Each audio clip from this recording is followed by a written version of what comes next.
نیا دن ہے صبح پھر آئی ہے دیکھو، لبوں پر ہے ذکر خدا ذکر آقا، کھلے آنکھ صلی علی کہتے کہتے۔ الحمدللہ رب العالمین والصلاة والسلام علی خاتم النبیین، اما بعد فاعوذ باللہ من الشیطان الرجیم، بسم اللہ الرحمن الرحیم۔ الصلاة والسلام علیک یا رسول اللہ وعلی آلک واصحابک یا حبیب اللہ، الصلاة والسلام علیک یا نبی اللہ وعلی آلک واصحابک یا نور اللہ۔ مدنی چینل کے ناظرین ملاحظہ کر رہے ہیں پروگرام کھلے آنکھ صلی اللہ کہتے کہتے۔ حضرت سیدنا ابو العباس اکلیشی رحمۃ اللہ تعالی علیہ، ان کو وفات کے بعد کسی نے خواب میں دیکھا اور پوچھا کہ آپ کو یہ جو بلند مقام ملا ہے یہ کس سبب سے ملا ہے؟ آپ رحمۃ اللہ تعالی علیہ نے جواب دیا کہ میں نے اپنی کتاب الاربعین میں کثرت سے نبی کریم صلی اللہ تعالی علیہ وآلہ وسلم پر درود پاک لکھا، اس لیے مجھے یہ مقام عطا کیا گیا ہے۔ صلو علی الحبیب صلی اللہ تعالی علی محمد صلی اللہ تعالی علیہ وآلہ وسلم۔ آئیے تلاوت قرآن سنتے ہیں اور اس کے بعد انشاءاللہ سلسلے کو مزید آگے بڑھائیں گے۔ اعوذ باللہ من الشیطان الرجیم، میں اللہ تعالیٰ کی پناہ میں آتا ہوں شیطان مردود سے۔ بسم اللہ الرحمن الرحیم، اللہ کے نام سے شروع جو نہایت مہربان رحم والا۔ یوم نقول لجہنم هل امتلأت وتقول هل من مزید، جس دن ہم جہنم سے فرمائیں گے کیا تو بھر گئی، وہ عرض کرے گی کچھ اور زیادہ ہے۔ وَأُزْلِفَتِ الْجَنَّةُ لِلْمُتَّقِينَ غَيْرَ بَعِيدٍ، اور پاس لائی جائے گی جنت پرہیزگاروں کے کہ ان سے دور نہ ہوگی۔ هَذَا مَا تُوعَدُونَ لِكُلِّ أَوَّابٍ حَفِيظٍ، یہ ہے وہ جس کا تم وعدہ دیے جاتے ہو ہر رجوع لانے والے نگہداشت والے کے لیے۔ من خشی الرحمن بالغیب وجاء بقلب منیب، جو رحمان سے بے دیکھے ڈرتا ہے اور رجوع کرتا ہوا دل لایا۔ ادخلوها بسلام ذلك یوم الخلود، ان سے فرمایا جائے گا جنت میں جاؤ سلامتی کے ساتھ، یہ ہمیشگی کا دن ہے۔ لهم ما يشاءون فيها ولدينا مزید، ان کے لیے ہے اس میں جو چاہیں اور ہمارے پاس اس سے بھی زیادہ ہے۔ وَكَمْ أَهْلَكْنَا قَبْلَهُمْ مِنْ قَرْنٍ هُمْ أَشَدُّ مِنْهُمْ بَطْشًا فَنَقَّبُوا فِي الْبِلَادِ، اور ان سے پہلے ہم نے کتنی سنگتیں یعنی قومیں ہلاک فرما دیں کہ گرفت میں ان سے سخت تھیں تو شہروں میں کاوشیں کی۔ هَلْ مِن مَحِيصٍ، ہے کہیں بھاگنے کی جگہ؟ إن في ذلك لذكرى لمن كان له قلب أو ألقى السمع وهو شهيد، بے شک اس میں نصیحت ہے اس کے لیے جو دل رکھتا ہو یا کان لگائے اور متوجہ ہو۔ وَلَقَدْ خَلَقْنَا السَّمَاوَاتِ وَالْأَرْضَ وَمَا بَيْنَهُمَا فِي 6 أَيَّامٍ وَمَا مَسَّنَا مِن لُغُوبٍ، اور بے شک ہم نے آسمانوں اور زمین کو اور جو کچھ ان کے درمیان ہے 6 دن میں بنایا اور تکان ہمارے پاس نہ آئی۔ فاصبر على ما يقولون وسبح بحمد ربك قبل طلوع الشمس وقبل الغروب، تو ان کی باتوں پر صبر کرو اور اپنے رب کی تعریف کرتے ہوئے اس کی پاکی بولو سورج چمکنے سے پہلے اور ڈوبنے سے پہلے۔ وَمِنَ اللَّيْلِ فَسَبِّحْهُ وَأَدْبَارَ السُّجُودِ، اور کچھ رات گئے اس کی تسبیح کرو، اور نمازوں کے بعد واستمع يوم ينادي المناد من مكان قريب اور کان لگا کر سنو جس دن پکارنے والا پکارے گا ایک پاس جگہ سے، يوم يسمعون الصيحة بالحق جس دن چنگھاڑ سنیں گے حق کے ساتھ، ذلك يوم الخروج یہ دن ہے قبروں سے باہر آنے کا۔ إنا نحن نحيي ونميت وإلينا المصير بے شک ہم جلائیں اور ہم ماریں اور ہماری طرف پھرنا ہے۔ يوم تشقق الأرض عنهم سراعا جس دن زمین ان سے پھٹے گی تو جلدی کرتے ہوئے نکلیں گے۔ ذلك حشر علينا يسير یہ حشر ہے ہم کو آسان۔ نحن أعلم بما يقولون وما أنت عليهم بجبار ہم خوب جان رہے ہیں جو وہ کہہ رہے ہیں، اور کچھ تم ان پر جبر کرنے والے نہیں۔ فذكر بالقرآن من يخاف وعيد تو قرآن سے نصیحت کرو اسے جو میری دھمکی سے ڈرے۔ صدق اللہ العظیم۔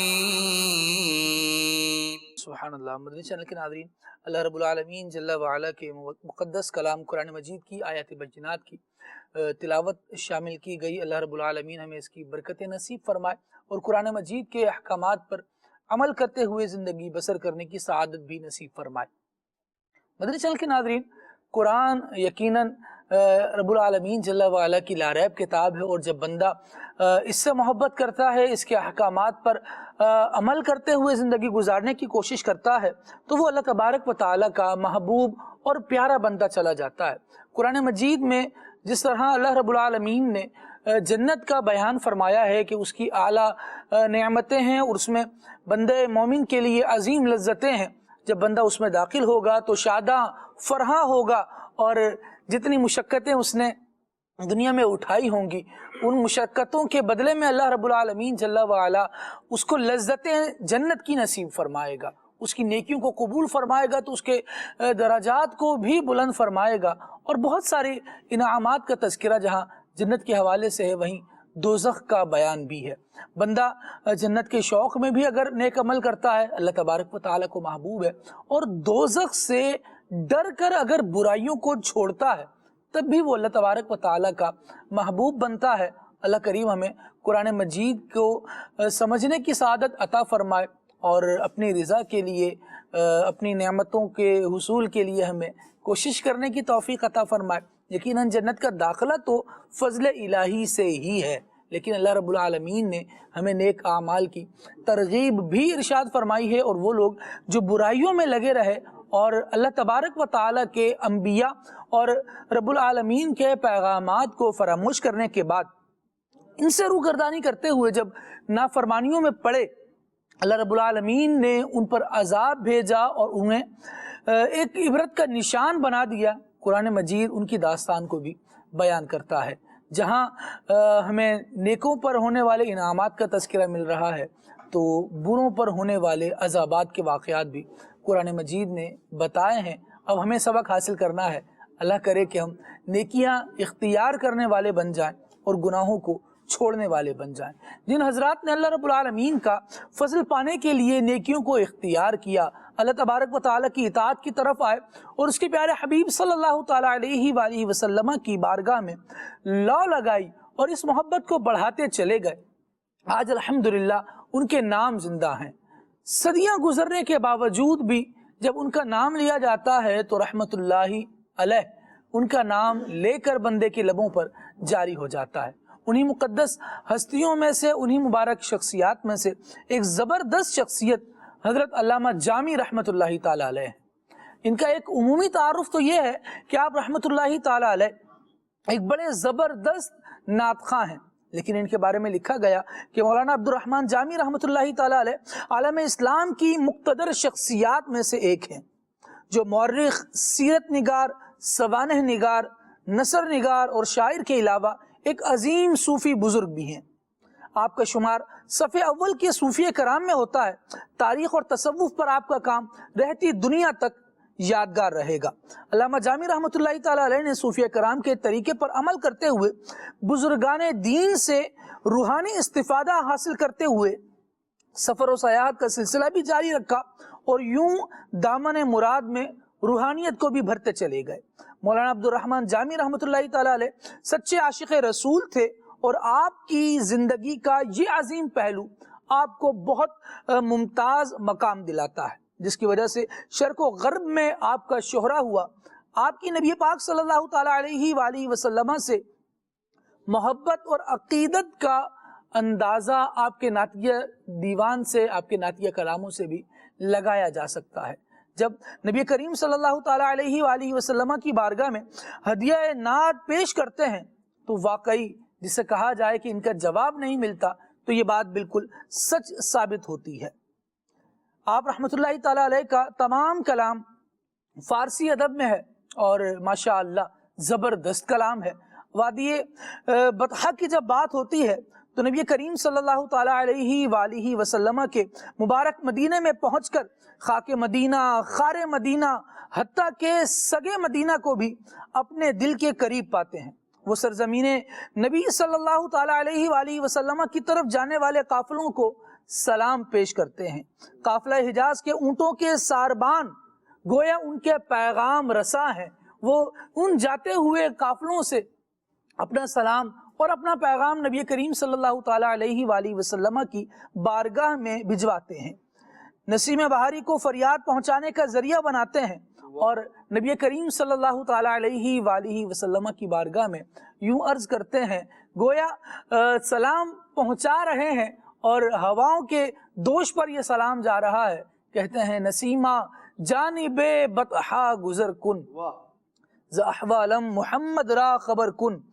صبا جب مدینہ کریم میں حاضری ہو اور مصطفیٰ کریم علیہ السلام کی پاس سے تیرا گزر ہو تو نبی کریم صلی اللہ تعالیٰ علیہ وآلہ وسلم کو میرے حالات کی بھی خبر کر دینا۔ وہ عشق رسول میں ڈوب کر نعت لکھتے ہیں اور اس فن میں وہ منفرد اور امام کا درجہ رکھتے ہیں۔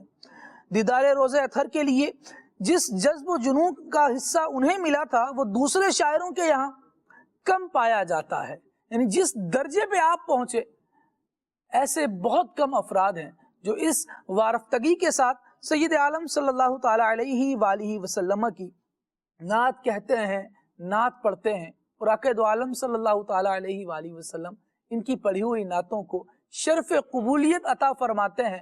اور آج بھی دیکھا جائے تو جب ان کے کلام پڑھے جاتے ہیں تو ایک سما بند جاتا ہے، دل عشق رسول میں گویا مچلنے لگتا ہے۔ اور آپ کا ایک لکھا ہوا بڑا زبردست کلام، تنم فرسودہ جاں پاراز ہجراں یا رسول اللہ، ماشاءاللہ ہم دیکھتے ہیں کہ دنیا کے کئی ممالک میں ماشاءاللہ یہ کلام گونج رہا ہے۔ عاشقان رسول جو اس کلام کو مانوی طور پر سمجھ تو نہیں پا رہے لیکن اس کے الفاظ میں ایسی مٹھاس ہے کہ گم ہو کر، محو حیرت ہو کر اور محو محبت ہو کر اس کلام کو سننے لگ جاتے ہیں۔ اللہ کریم علامہ جامی رحمۃ اللہ تعالیٰ علیہ کے فضائل و برکات میں سے ہمیں حصہ بھی نصیب فرمائے۔ آج ان کی سیرت کا انشاءاللہ بیان بھی ہے، آج تذکرہ ان کا ہونا ہے۔ کوشش کریں گے کہ انشاءاللہ اپنے خالی دامنوں کو امام جامی رحمۃ اللہ تعالیٰ علیہ کی سیرت کے مختلف گوشوں سے روشنی اور برکات سمیٹتے ہوئے ہم بھر لیں انشاءاللہ۔ پہلے ان کا کلام سنتے ہیں، تنم فرسودہ جاں پاراز ہجراں یا رسول اللہ، اور اس کے بعد انشاءاللہ عز و جل آپ کی سیرت پر گفتگو بھی کریں گے۔ ہمارے بہت پیارے نعت خوان حکیم خلیل اتاری ہمارے ساتھ ماشاءاللہ تشریف فرما ہے۔ آئیے پہلے کلام سنتے ہیں اور اس کے بعد انشاءاللہ آگے بڑھتے ہیں۔ صلو علی الحبیب صلی اللہ علی محمد صلی اللہ علیہ وآلہ وسلم۔ صلی اللہ علیہ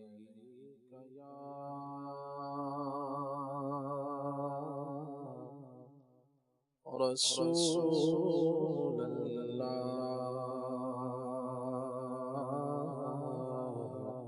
وسلم علیہ یا حبیب اللہ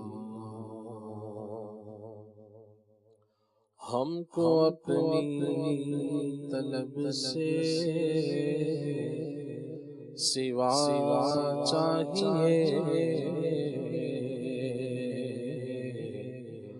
آپ جیسے ویسی عطا چاہیے کیوں کہیں یہ عطا وہ عطا چاہیے آپ کو علم ہے ہم کو کیا چاہیے ایک قدم بھی نہ ہم چل سکیں گے حضور ہر قدم پہ کرم آپ کا چاہیے آپ اپنی غلامی کی دے سند بس یہی عزت و مرتبہ چاہیے بس یہی عزت و مرتبہ چاہیے درد جان ملے یا رسول اللہ درد جان ملے نعت خالد لکھوں اور انداز احمد رضا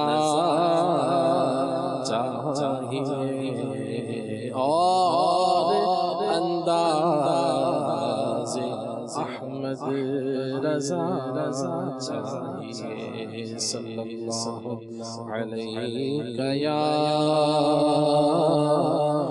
رسول اللہ وسلم علیک یا حبیب اللہ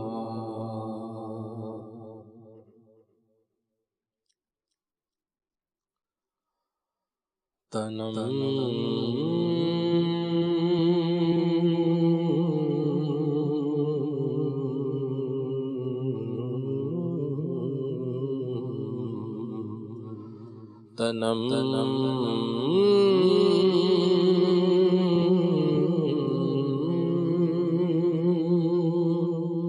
تنم فرسودا جاتا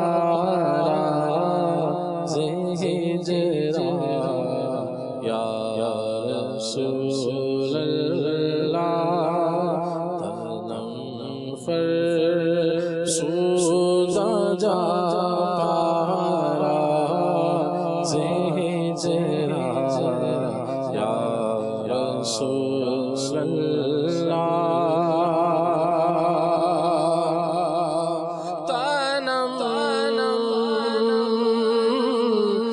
فرسودا جا پارا ہجرا یا رسول اللہ تنم فرسودا جا پارا ہجرا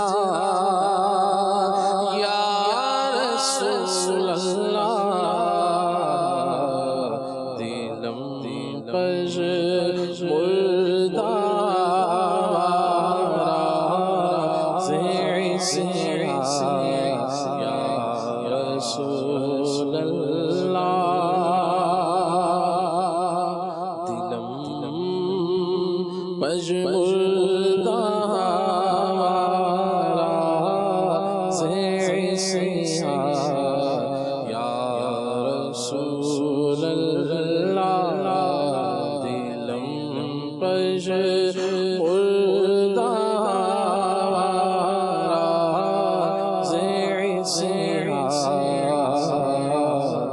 یا رسول اللہ گناہوں کی نہیں جاتی ہے عادت یا رسول اللہ تم ہی اب کچھ کرو ماہ رسالت یا رسول اللہ گناہ کر کے ہو گیا دل سخت پتھر سے کروں کس سے کہاں جا کر شکایت یا رسول اللہ دلم پشمردہ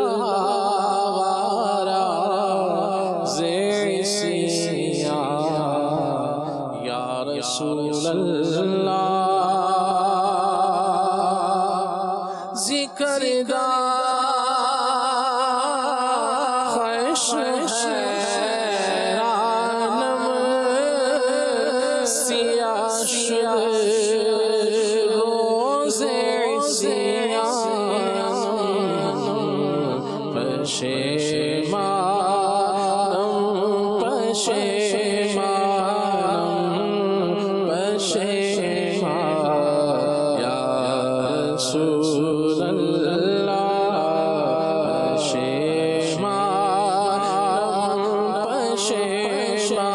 پشیمانم پشیمانم یا رسول اللہ تنم فرسودہ جا زہرا یا رسول اللہ چسوئے من گزرا من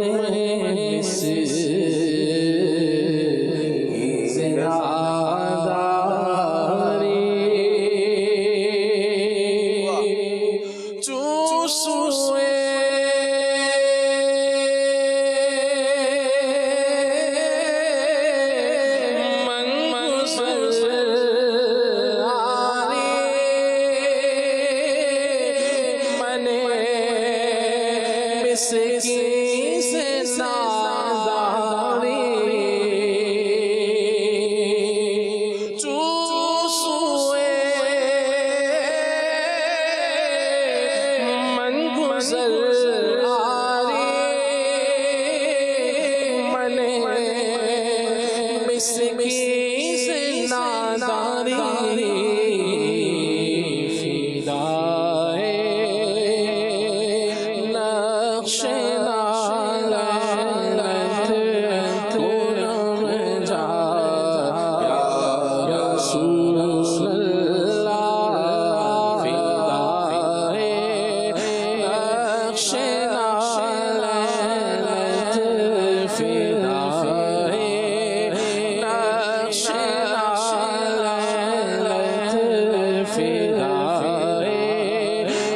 فدائے نقش نالت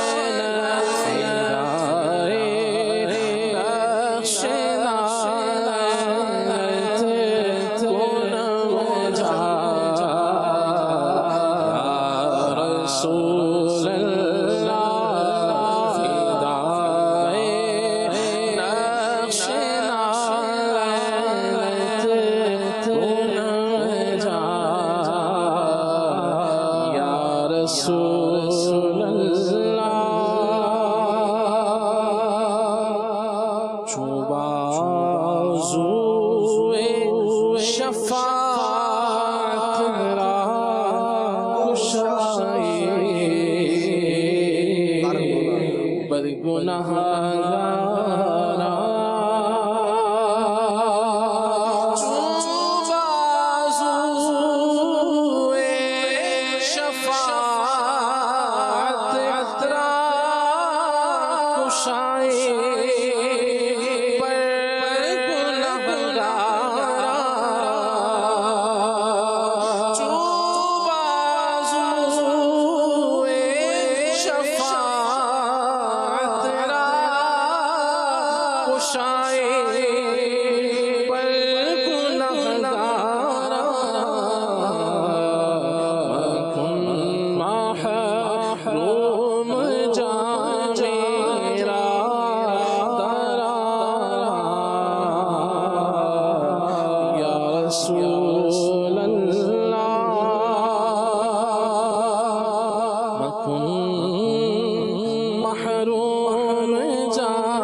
یا رسول اللہ کن محروم آسیرہ درا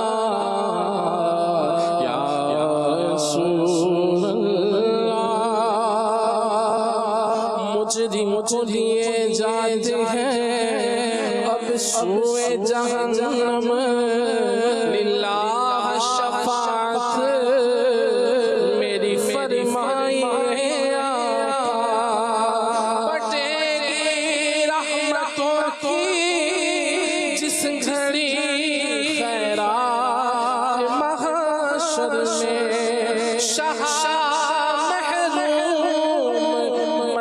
کرنا مجھے اپنی شفاعت سے مکن محروم آسیرہ یا رسول اللہ مجرموں کی صف میں آقا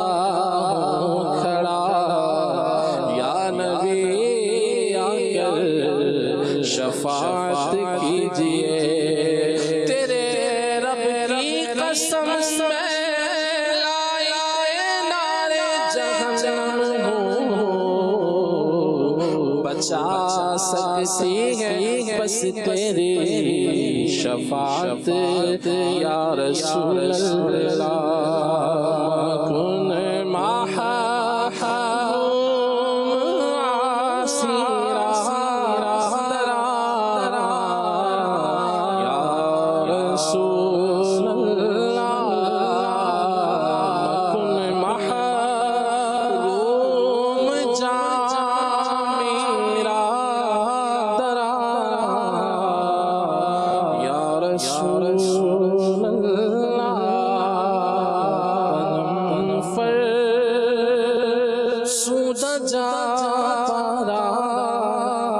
آسیرہ یا رسول اللہ دلم پش مردارا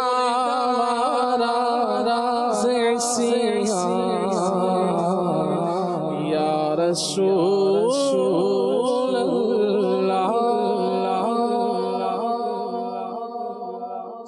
سبحان اللہ سبحان اللہ، کیا بات ہے جناب۔ اللہ رب العالمین جل وعلا اس کلام کی برکتیں اور فیض ہم سب کو نصیب فرمائے۔ مدنی چینل کے ناظرین، نبی کریم صلی اللہ تعالیٰ علیہ وآلہ وسلم کی مبارک شفاعت کا تذکرہ اس کلام میں بھی علامہ جامی رحمۃ اللہ تعالیٰ علیہ نے فرمایا، اور سیدی اعلیٰ حضرت رحمۃ اللہ تعالیٰ علیہ نے بڑا زبردست اور نفیس جملہ اسماء الاربعین میں نبی کریم صلی اللہ تعالیٰ علیہ وآلہ وسلم کی شفاعت کے بارے میں لکھا ہے۔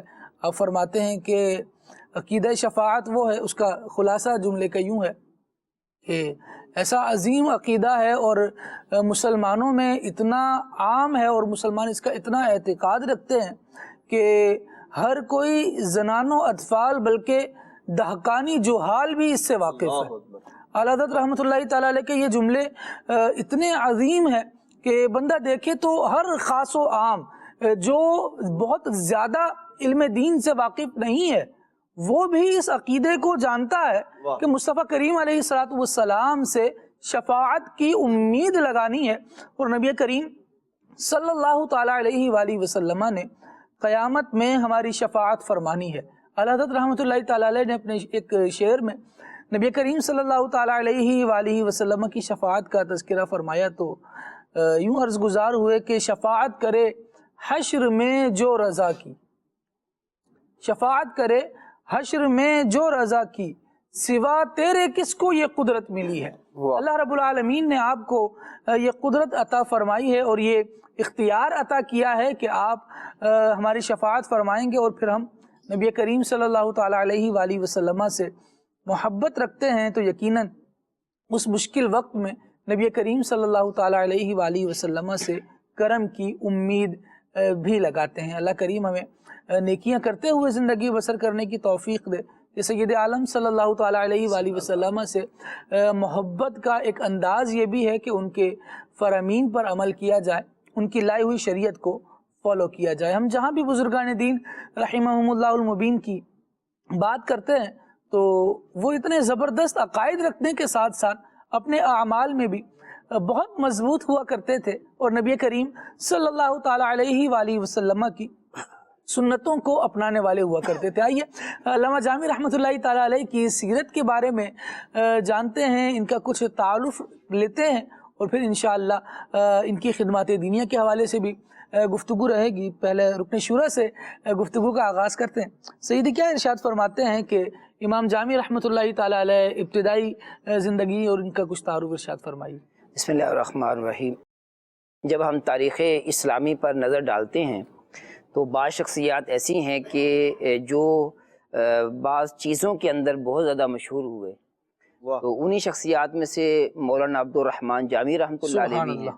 یہ یوں تو عوام الناس کے اندر ایک شاعر اور ایک عاشق رسول کے طور پر مشہور ہیں، لیکن جب ہم ان کی ہسٹری پر نظر ڈالتے ہیں تو یہ بہت بڑے علامہ بھی تھے۔ سبحان اللہ۔ اور آپ کا جو خاندانی تعلق ہے، آپ کے جو آبا و اجداد ہیں وہ ایران کے علاقے خراسان، رضوی یا اصفہان سے ان کا تعلق ہے، اور اس خاندان کی کو ایک اعزاز یہ بھی حاصل ہوا کہ ہم حنفیوں کے امام محمد بن حسن شیبانی رحمۃ اللہ علیہ، جو امام محمد کے نام سے مشہور ہیں اور محرر مذہب حنفیہ یعنی مذہب حنفیہ کو لکھنے والے، اور ساری کتابیں جو ہے وہ انہی کی لکھی ہوئی ہیں جی، تو یعنی ابتدائی کتابیں، تو یہ ان کی خاندان کی ایک بچی کا نکاح جو ہے وہ بیٹی کا نکاح اس خاندان میں ہوا تھا۔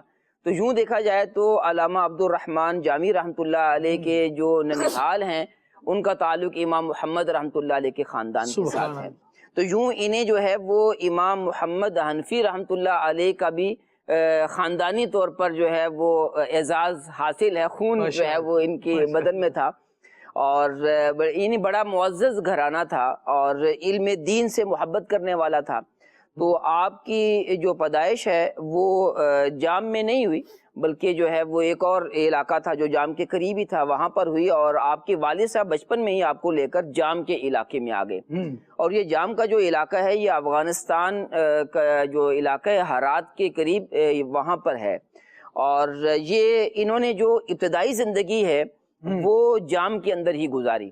مدرسہ نظامیہ تھا وہاں پر جام میں، تو وہاں پر داخلہ لیا، اور بالخصوص انہوں نے نحو کے اندر، علم النحو کے اندر جو رسوخ حاصل کیا اور جو یہ ماہر ہوئے، یہ مدرسہ نظامیہ میں پڑھ کر ہوئے. اور پھر جو ہے وہ اس فن کے اندر ان کو اتنی مہارت ہوئی کہ الفوائد الضیائیہ کے نام سے جو ہے وہ شرح جامی ویسے مشہور ہے کہ وہ قافیہ کی شرح ہے، تو یہ انہوں نے لکھی. اور اس وقت بھی درس نظامی میں جو ہمارے ہاں رائج ہے اس کے اندر بھی یہ شرح جامی نحو کی جو کتاب ہے وہ شامل ہے. تو یوں دیکھا جائے تو جو علماء کے ہاں آپ جو ہے وہ شرح جامی کے طور پر مشہور ہے کہ ماہر نحو تھے، اور عوام کے اندر جو ہے یہ شاعر کے طور پر مشہور ہے کہ آپ جو ہے وہ بہت بڑے شاعر تھے اور عاشق رسول تھے. اور واقعی آپ بہت بڑے شاعر تھے. فارسی کے اندر آپ کو بڑی دسترس حاصل تھی، یعنی بیک وقت ان کو 2-3 زبانوں پر جو ہے وہ دسترس حاصل تھی. یہ ماہر تھے، جس میں جو ہے وہ آپ کی مادری زبان جو ہے وہ فارسی تھی، اور اس کے علاوہ آپ عربی پر بھی بڑا رسوخ حاصل رکھتے تھے، اور تاجک زبان یا ازبک زبان یہ بھی آپ کو آتی تھی. تو یوں کئی زبانوں پر جو ہے یہ دسترس حاصل رکھتے تھے اور بڑے بڑے علماء کی صحبت پائی. یوں تو جو ہے وہ مزید بھی بیان کیا جائے گا کہ آپ نے جو ہے وہ جام کے بعد اب سمرقند میں آئے، پھر جو ہے وہ یہ آپ کا 40 سال کا سفر ہے کہ جو علم دین حاصل کرنے کے جو ہے وہ صورت میں رہا، اور سفر بھی کئی اور سفر بھی کیے آپ نے. اور جب آپ کی عمر 40 سال ہو گئی تو آپ محمد سعد کاشغری رحمۃ اللہ علیہ ان سے ان کی ملاقات ہوئی، اور پھر جو ہے ان سے بڑے متاثر ہوئے. بڑے صوفی تھے یہ. تو پھر جو ہے وہ آپ یوں سمجھیں کہ اب صوفیانہ زندگی کا آغاز ہو گیا. تو ایک ماہر عالم جب جو ہے وہ اس میدان کے اندر آتا ہے تو پھر عاشق رسول اور پھر کس درجے پر فائز ہوتا ہے. کیا بات. آپ کے ایک شاگرد تھے ملا عبد الغفور لاری رحمۃ اللہ علیہ. آپ کہا کرتے تھے کہ مجھے، کیونکہ علامہ جامی رحمۃ اللہ علیہ کا جو تعارف تھا وہ ماہر علوم و فنون اور ایک شاعر کے طور پر تھا، تو میرا ذہن بنا ہوا تھا کہ مولانا جامی رحمۃ اللہ علیہ بہت بڑے عالم ہے، زیادہ توجہ جو ہے وہ آپ کی یہ علوم و فنون کی جانب ہوتی ہوگی، اور آپ شاعر بھی ہیں تو تخیلات اور یوں جو شاعرانہ زندگی ہوتی ہے تو اس میں جو ہے وہ آپ تصوف میں کوئی بڑا مقام نہیں پاتے ہوں گے. آپ فرماتے ہیں کہ جب میں ملا عبد الغفور لاری رحمۃ اللہ علیہ فرماتے ہیں کہ جب میں ان کی خدمت میں گیا تو میں نے ان کو بہت بڑا صوفی بھی پایا، اور یہ جو ہے وہ روحانی طور پر ہی بہت بڑے مقام پر فائز تھے. یوں علامہ عبد الرحمن جامی، جن کا لقب جو ہے وہ عماد الدین اور نور الدین ہے، اور ان کے ان القابات سے بھی آپ کے مقام و مرتبہ کا اندازہ لگایا جا سکتا ہے. تو یہ ان بیک وقت زبردست عالم دین، صاحب تصنیف، بہترین شاعر، اور اس کے ساتھ ساتھ جو ہے وہ یعنی بڑے بزرگوں میں ان کا شمار ہوتا ہے. اور علماء نے یہ بھی لکھا کہ آپ مورخ بھی تھے، کہ آپ نے اولیاء کرام کی جو ہے وہ حالات زندگی پر بھی جو ہے وہ قلم اٹھایا ہے، اور آپ میں نے کئی کتابوں کے مصنف ہیں، اور آپ کے یہ سارے جو اوصاف میں نے بیان کیے ہیں وہ آپ کی کتابوں سے ظاہر ہوتے ہیں. یعنی اگر جو ہے وہ ہم علوم و فنون کو دیکھتے ہیں تو شرح جامی ہمارے سامنے ہے، اور اگر آپ کی شاعری کو دیکھتے ہیں تو آپ کی جو ہے وہ ایک نہیں بلکہ جو میں نے کتاب میں پڑھا کہ 6 آپ کے مجموعے تھے شاعری کے، جو فارسی میں جو ہے وہ آپ نے لکھے. اور جب ہم تصوف کی جانب آتے ہیں تو یعنی مورخ کے طور پر آتے ہیں تو نفحات الانس جو ہے ان کی کتاب ہے، تو اس میں جو ہے وہ آپ نے اولیاء اکرام کے واقعات لکھے ہیں. تو یوں یہ جو ہے وہ بہت سارے یعنی عالم بھی ہیں، شاعر بھی ہیں، صوفی بھی ہیں، مصنف بھی ہیں، اور پھر زبردست عاشق رسول بھی. سبحان اللہ، سبحان اللہ، کیا بات ہے. یعنی سیرت کو اگر پڑھتے چلے جائیں تو ایک ہمہ جہت شخصیت علامہ جامی رحمۃ اللہ تعالیٰ علیہ کی ہے. مدنی چینل کے ناظرین، یہ 9ویں صدی ہجری کے بزرگ ہیں. 80 سال آپ رحمۃ اللہ تعالیٰ علیہ نے عمر شریف پائی، اور جس طرح سے ابھی گفتگو رکن شورا نے فرمائی کہ اس وقت میں بھی مختلف زبانوں پر عبور حاصل کرنا، اور وہاں یوں تو ہوتا نہیں تھا کہ لینگویج کلاسز لی جائیں اور کوئی زبان اس طرح سے سیکھ لی جائے، بلکہ وہاں جو سیکھنے کا سلسلہ تھا، جس مقام میں جس علاقے میں ولادت ہوئی ہے یا رہ رہے ہیں، اس زبان کو تو جان ہی رہے ہیں کہ وہاں جو بولی جا رہی ہے وہی سن رہے ہیں اور سن کر بڑے ہو رہے ہیں. اور دوسری زبانوں میں کچھ سیکھنے کا سلسلہ جو ہوا کرتا تھا وہ سفر کے ساتھ بھی بڑا معلق رہتا تھا. حضور اس حوالے سے ارشاد فرمائیں کہ یہ جو اسفار ہیں یہ صوفیہ کی زندگی میں دیکھا جاتا ہے کہ اس کے بڑے تجربات بھی وہ بیان کرتے ہیں اور اس سے سیکھتے بھی بہت. یہ سفر جو ہے یہ خود ویسے تو کہا جاتا ہے سفر وسیلہ ظفر، کہ جو بندہ سفر کرتا ہے وہ کامیابی پا لیتا ہے. اور یوں اس وقت اس زمانے میں انٹرنیٹ تو تھا نہیں جی، تو اس لیے جو ہے وہ حصول علم کے لیے پریکٹیکل سفر کرنا پڑتا تھا. اور پھر بائی ایئر بھی سفر نہیں ہوتا تھا، اونٹوں پر پیدل جو ہے وہ سفر کرتے. اور حج کرنے بھی جانا ہے تو آپ یوں سمجھے کہ کئی مہینوں کا جو ہے وہ سفر ہوتا، بلکہ سالوں پر بھی محیط ہو جاتا تھا.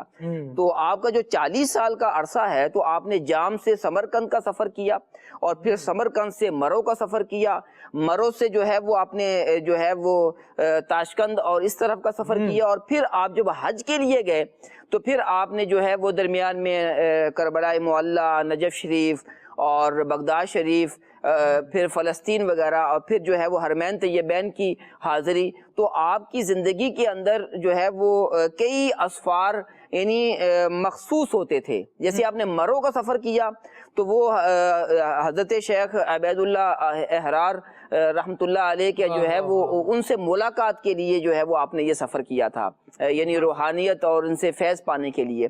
تو کئی سفر تو آپ کے یوں جو ہے جام کا جو سفر اپنے والد صاحب کے ساتھ کیا وہ بھی علم دین کے حصول کے لیے تھا. اور پھر آپ جو ہے وہ سمرقند میں آئے تو یہ یہاں سمرقند میں آئے تو اس کا بھی جو ہے یہی سفر اسی وجہ سے ہوا تھا.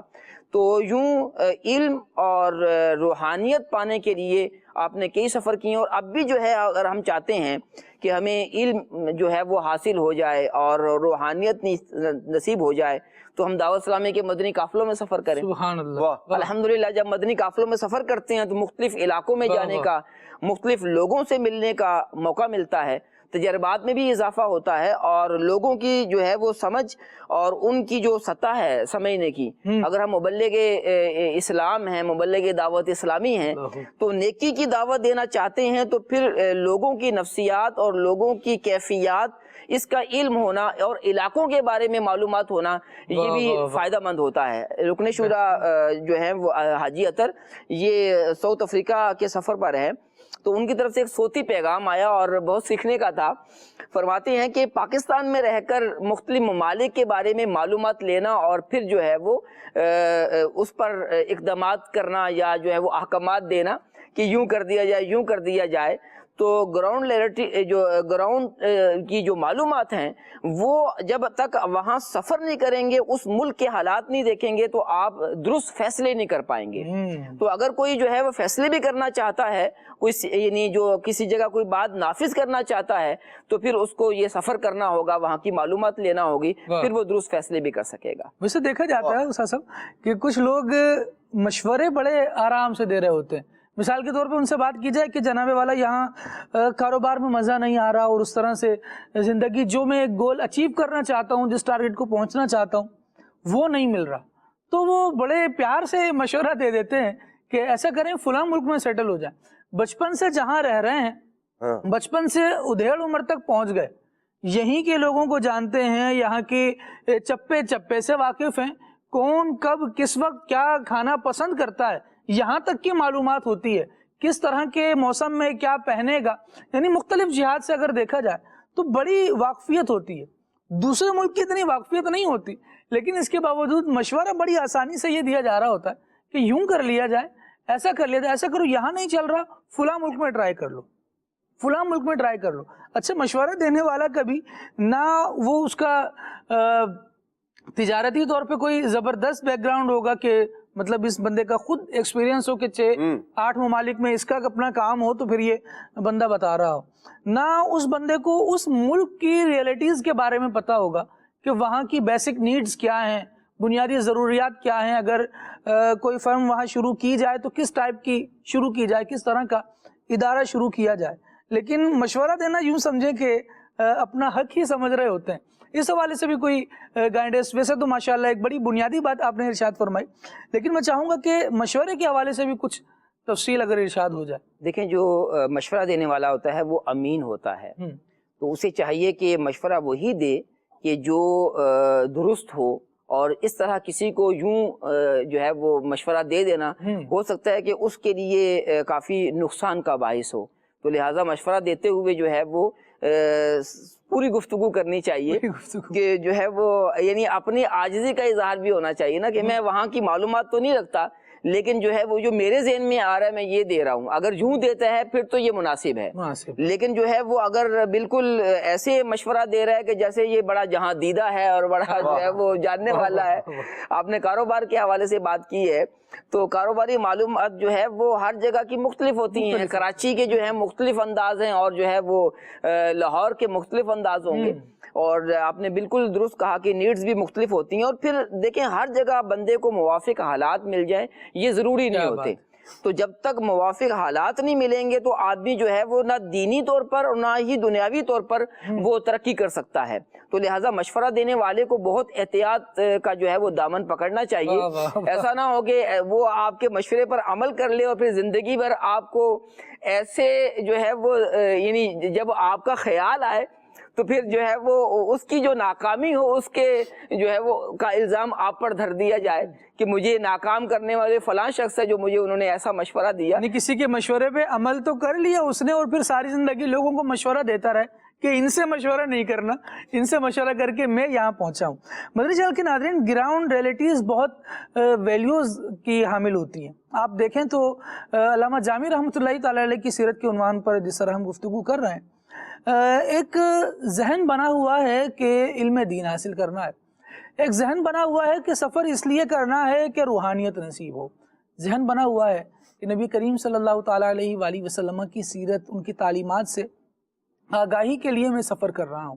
تو اب جب بندہ اس ویژن کے ساتھ سفر کرے گا تو عدنان بھائی پھر اس جگہ سفر کرے گا جہاں سے یہ ساری چیزیں مل بھی سکتی. بالکل جس طرح سے مختلف علاقوں کا نام رکن شورا نے بھی ارشاد فرمایا. علامہ جامی رحمۃ اللہ تعالیٰ علیہ کی سیرت کو جب دیکھتے ہیں تو احمد جہت شخصیت ہیں اور شاعر بھی ہیں, تو مصنف بھی ہیں, سیرت بھی لکھ رہے ہیں, تو اولیاء کے واقعات بھی لکھ رہے ہیں, تاریخ بھی لکھ رہے ہیں. کچھ اگر ان کی کتابوں کے بارے میں ارشاد ہو جائے, بلکہ جامی کے حوالے سے تو شرح اللہ جامی جو ہے اس کے حوالے سے تو بڑے واقعات بیان ہوتے ہیں, یہ کیسے لکھی گئی اس کے بارے میں بھی کچھ ارشاد ہو. اللہ اکبر. بسم اللہ الرحمن الرحیم. حضرت علامہ عبد الرحمن جامی رحمۃ اللہ تعالی علیہ, آپ کی جو کتابیں ہیں یوں کہہ لیں جو سیرت کے حوالے, جیسے نفحات الانس ہے جی, اس کو بڑی شہرت حاصل ہے یوں صوفیہ کرام کے تذکرے کے حوالے سے. اور علامہ جامی رحمۃ اللہ تعالی کی سیرت کے اندر ہمیں جہاں یہ تصنیف و تالیف کا پہلو نظر آتا ہے کہ آپ جو ہے وہ کتابیں لکھ کر آپ نے یوں کہہ لیں کہ اپنے نام کو اس اعتبار سے بھی باقی رکھنے کا ایک سامان کیا. وہیں علامہ جامی رحمۃ اللہ تعالی کا ایک کام اور تھا, وہ جو سفر کے اعتبار سے نا, سفر وہاں فرمایا کہ جہاں یوں کہہ لیں مقصد جو ہے وہ پورا ہو رہا ہے, اپنے علاقے سے جا کر دوسرے جو ہے وہ ممالک میں علماء کے پاس علم دین حاصل کرنا.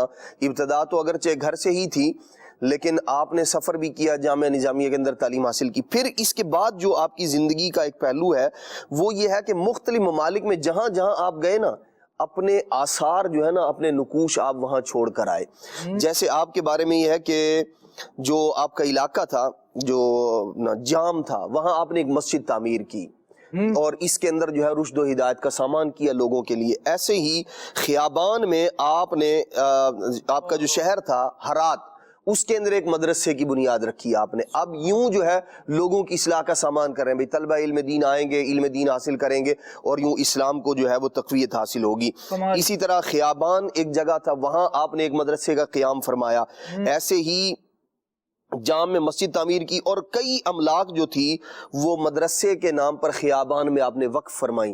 یعنی آپ صرف ایسا نہیں ہے کہ علم دین حاصل کر لیا اور پھر بس چل چلا والا معاملہ نہیں, جو سیکھا ہے اس کو لوگوں تک پہنچانے کی ایک دھن بھی ہے اور ایک یوں کہہ لیں کہ ایک جذبہ بھی ہے, شوق بھی ہے, اخلاص بھی ہے, اور پھر اس پر آپ عمل کرتے ہوئے بھی نظر آتے ہیں. اور اللہ تبارک و تعالی نے آپ کو جو رسوخ عطا فرمایا تھا علم میں وہ اس قدر ہے. آپ دیکھیے آج جو لوگ علم نحو کے اندر یوں کہہ لیں جو امام بننا چاہتے ہیں یا کوئی مقام اور مرتبہ حاصل کرنا چاہتے ہیں، یہ علم کی مختلف جو ہے وہ جو جہات ہیں، مختلف طرح کے جو علوم ہیں، اس میں سے ایک علم نحو ہے۔ اور علم نحو کی اہمیت کا اندازہ اس بات سے لگایا جا سکتا ہے کہ کوئی شخص جب عربی عبارت پڑھتا ہے تو اس میں کس لفظ پر کیا اعراب پڑھنا ہے، آخر میں زبر آئے گا، زیر آئے گا، پیش آئے گا، یہ ہمیں علم نحو بتاتا ہے۔ حضرت علامہ عبدالرحمن جامی رحمۃ اللہ تعالی علیہ کو اس علم میں اس قدر رسوخ حاصل تھا، آپ اس علم کے امام ہیں۔ آج بھی جب تک ہمارے ہند میں اور پاکستان میں یہ جو علاقہ ہے، یہ جو خطے ہیں، یہاں جو درس نظامی کا نصاب رائج ہے، اس میں کوئی شخص اس وقت تک عالم نہیں بنتا جب تک علامہ عبدالرحمن جامی رحمۃ اللہ تعالی کی یہ فوائد ضیائیہ شرح ملا جامی جب تک پڑھ نہیں لیتا۔ اور یہ وہ استاد صاحب کے ساتھ جو ہے ان کے بیٹے، اس کا نام فوائد ضیائیہ کیوں تھا، بیٹے تھے ان کے ضیاء الدین رحمۃ اللہ تعالی علیہ، انہوں نے کہا کہ جی میرے استاد صاحب نے کہا ہے کہ وہ اپنے والد صاحب سے کہیں، وہ بہت بڑے علامہ ہیں، وہ نحو پر کوئی کتاب لکھیں، تو آپ رحمۃ اللہ تعالی یہ فوائد ضیائیہ کے نام سے جو ہے وہ کتاب لکھ کر دی۔ اور یہ کتاب واقعی وہ کتاب ہے، اس کو لکھنے والے کے پاس کس قدر علم تھا، اسے پڑھانے والے علماء بھی، یعنی ہر عالم اس کو پڑھا بھی نہیں سکتا، بلکہ اس کا جو ہے وہ بڑا شہرہ ہے فوائد ضیائیہ کا۔ اور یوں کہہ لیں کہ پھر اس کے بعد جو دیگر کتابیں ہیں، لیکن عام طور پر یوں کہہ لیں جو اوپر والے درجے کی کتابوں میں جس کتاب کا نام آتا ہے وہ علامہ جامی رحمۃ اللہ تعالی کی یہی شرح ملا جامی ہے، اور اس پر بہت شروحات لکھی گئی، بہت کچھ لکھا گیا اور لکھا جا رہا ہے مختلف زبانوں میں، جو اس کی جامعیت کی دلیل ہے۔ تو اللہ تبارک و تعالی نے، یہ تو ایک وہ فن تھا، یعنی جو ایک فن کے طور پر پڑھایا جاتا ہے۔ حضرت علامہ جامی رحمۃ اللہ تعالی علیہ جو یوں کہہ لیں ان کی جو دیگر سیرت کو دیکھا جائے، ان کی کتابوں پر اگر نظر ڈالی جائے، ان کا جو دیوان ہے وہ ہی بتا رہا ہے کہ ذکر صحابہ بھی ہے، ذکر اہل بیت اطہار بھی ہے، اور نبی پاک صلی اللہ تعالی علیہ وسلم کی ذات پاک کے ساتھ محبت بھی ہے۔ شواہد النبوہ کتاب دیکھیے آپ، نبی پاک علیہ السلام کی سیرت سے شروع ہوئے ہیں، کمال جو ہے واقعات اور بہت بہترین انداز میں، فارسی میں آپ نے لکھی، اردو تراجم بھی اس کے مل جاتے ہیں۔ پھر ساتھ ہی نبی پاک علیہ السلام کے جو اہل بیت اطہار ہیں ان کا بھی ذکر فرمایا، اور بڑے بہترین انداز میں فرمایا۔ یہ آپ کے مورخ ہونے کی بھی دلیل ہے اور سیرت نگار ہونے کی بھی دلیل ہے کہ نبی پاک علیہ السلام کی سیرت پر بھی آپ نے اس کے اندر ذکر فرمایا۔ اسی طرح دیگر جو آپ کی اور کتابیں ہیں، علامہ جامی رحمۃ اللہ تعالی خط و کتابت کے ذریعے، مکتوبات کے ذریعے بھی آپ نے لوگوں کی اصلاح فرمائی ہے، یہ بھی اللہ والوں کا مبارک انداز رہا ہے۔ تو حضرت علامہ جامی رحمۃ اللہ تعالی، وہ آپ کا دیوان ہو یا آپ کی دیگر کتابیں ہوں، نفات الانس ہے، اور مدارس کے اندر جو داخل نصاب ہے وہ شرح ملا جامی ہے، تو یوں آپ کا ذکر جو ہے وہ مختلف انداز میں، مختلف طبقات میں ہوتا رہتا ہے۔ اور علمی طور پر جب فیضان درکار ہوتا ہے اور وہ ساتھ معرفت کے بھی چل رہا ہو تو پھر اس کا الگ ہی رنگ ہوتا ہے۔ جہاں ہم بزرگان دین رحمہم اللہ المبین کا تذکرہ کرتے ہیں مدنی چینل کے ناظرین، اب ان کی علمی خدمات پر اگر صرف بات کی جائے تو بڑی کتابیں ہیں، بڑے ان کی آج تک تراجم کرنے والے کر رہے ہیں۔ تصوف میں آپ کی کتابیں ہیں، لواح جامی کے نام سے جو ہے وہ آپ کی کتاب موجود ہے، تو بعض اور اس کے علاوہ بھی عربی کے اندر بھی جو ہے وہ آپ کے بعض رسائل موجود ہیں جو علم تصوف پر آپ کے رسوخ کی دلیل ہیں، اور علم تصوف میں بھی وہ عام تصوف نہیں، اونچے درجے کی جو ابحاث ہیں اس پر آپ نے جو ہے وہ رسائل تحریر فرمائے ہیں۔ واہ واہ واہ، اللہ کریم ہمیں پڑھنے والا بنائے۔ بزرگان دین رحمہم اللہ المبین ہے جو کام کر گئے، اور اب ہم یعنی موبائل سے کہیں سر اٹھائیں تو کچھ پڑھ پائیں نا، اگر ایسا انداز ہے تو سوچنے کی ضرورت ہے۔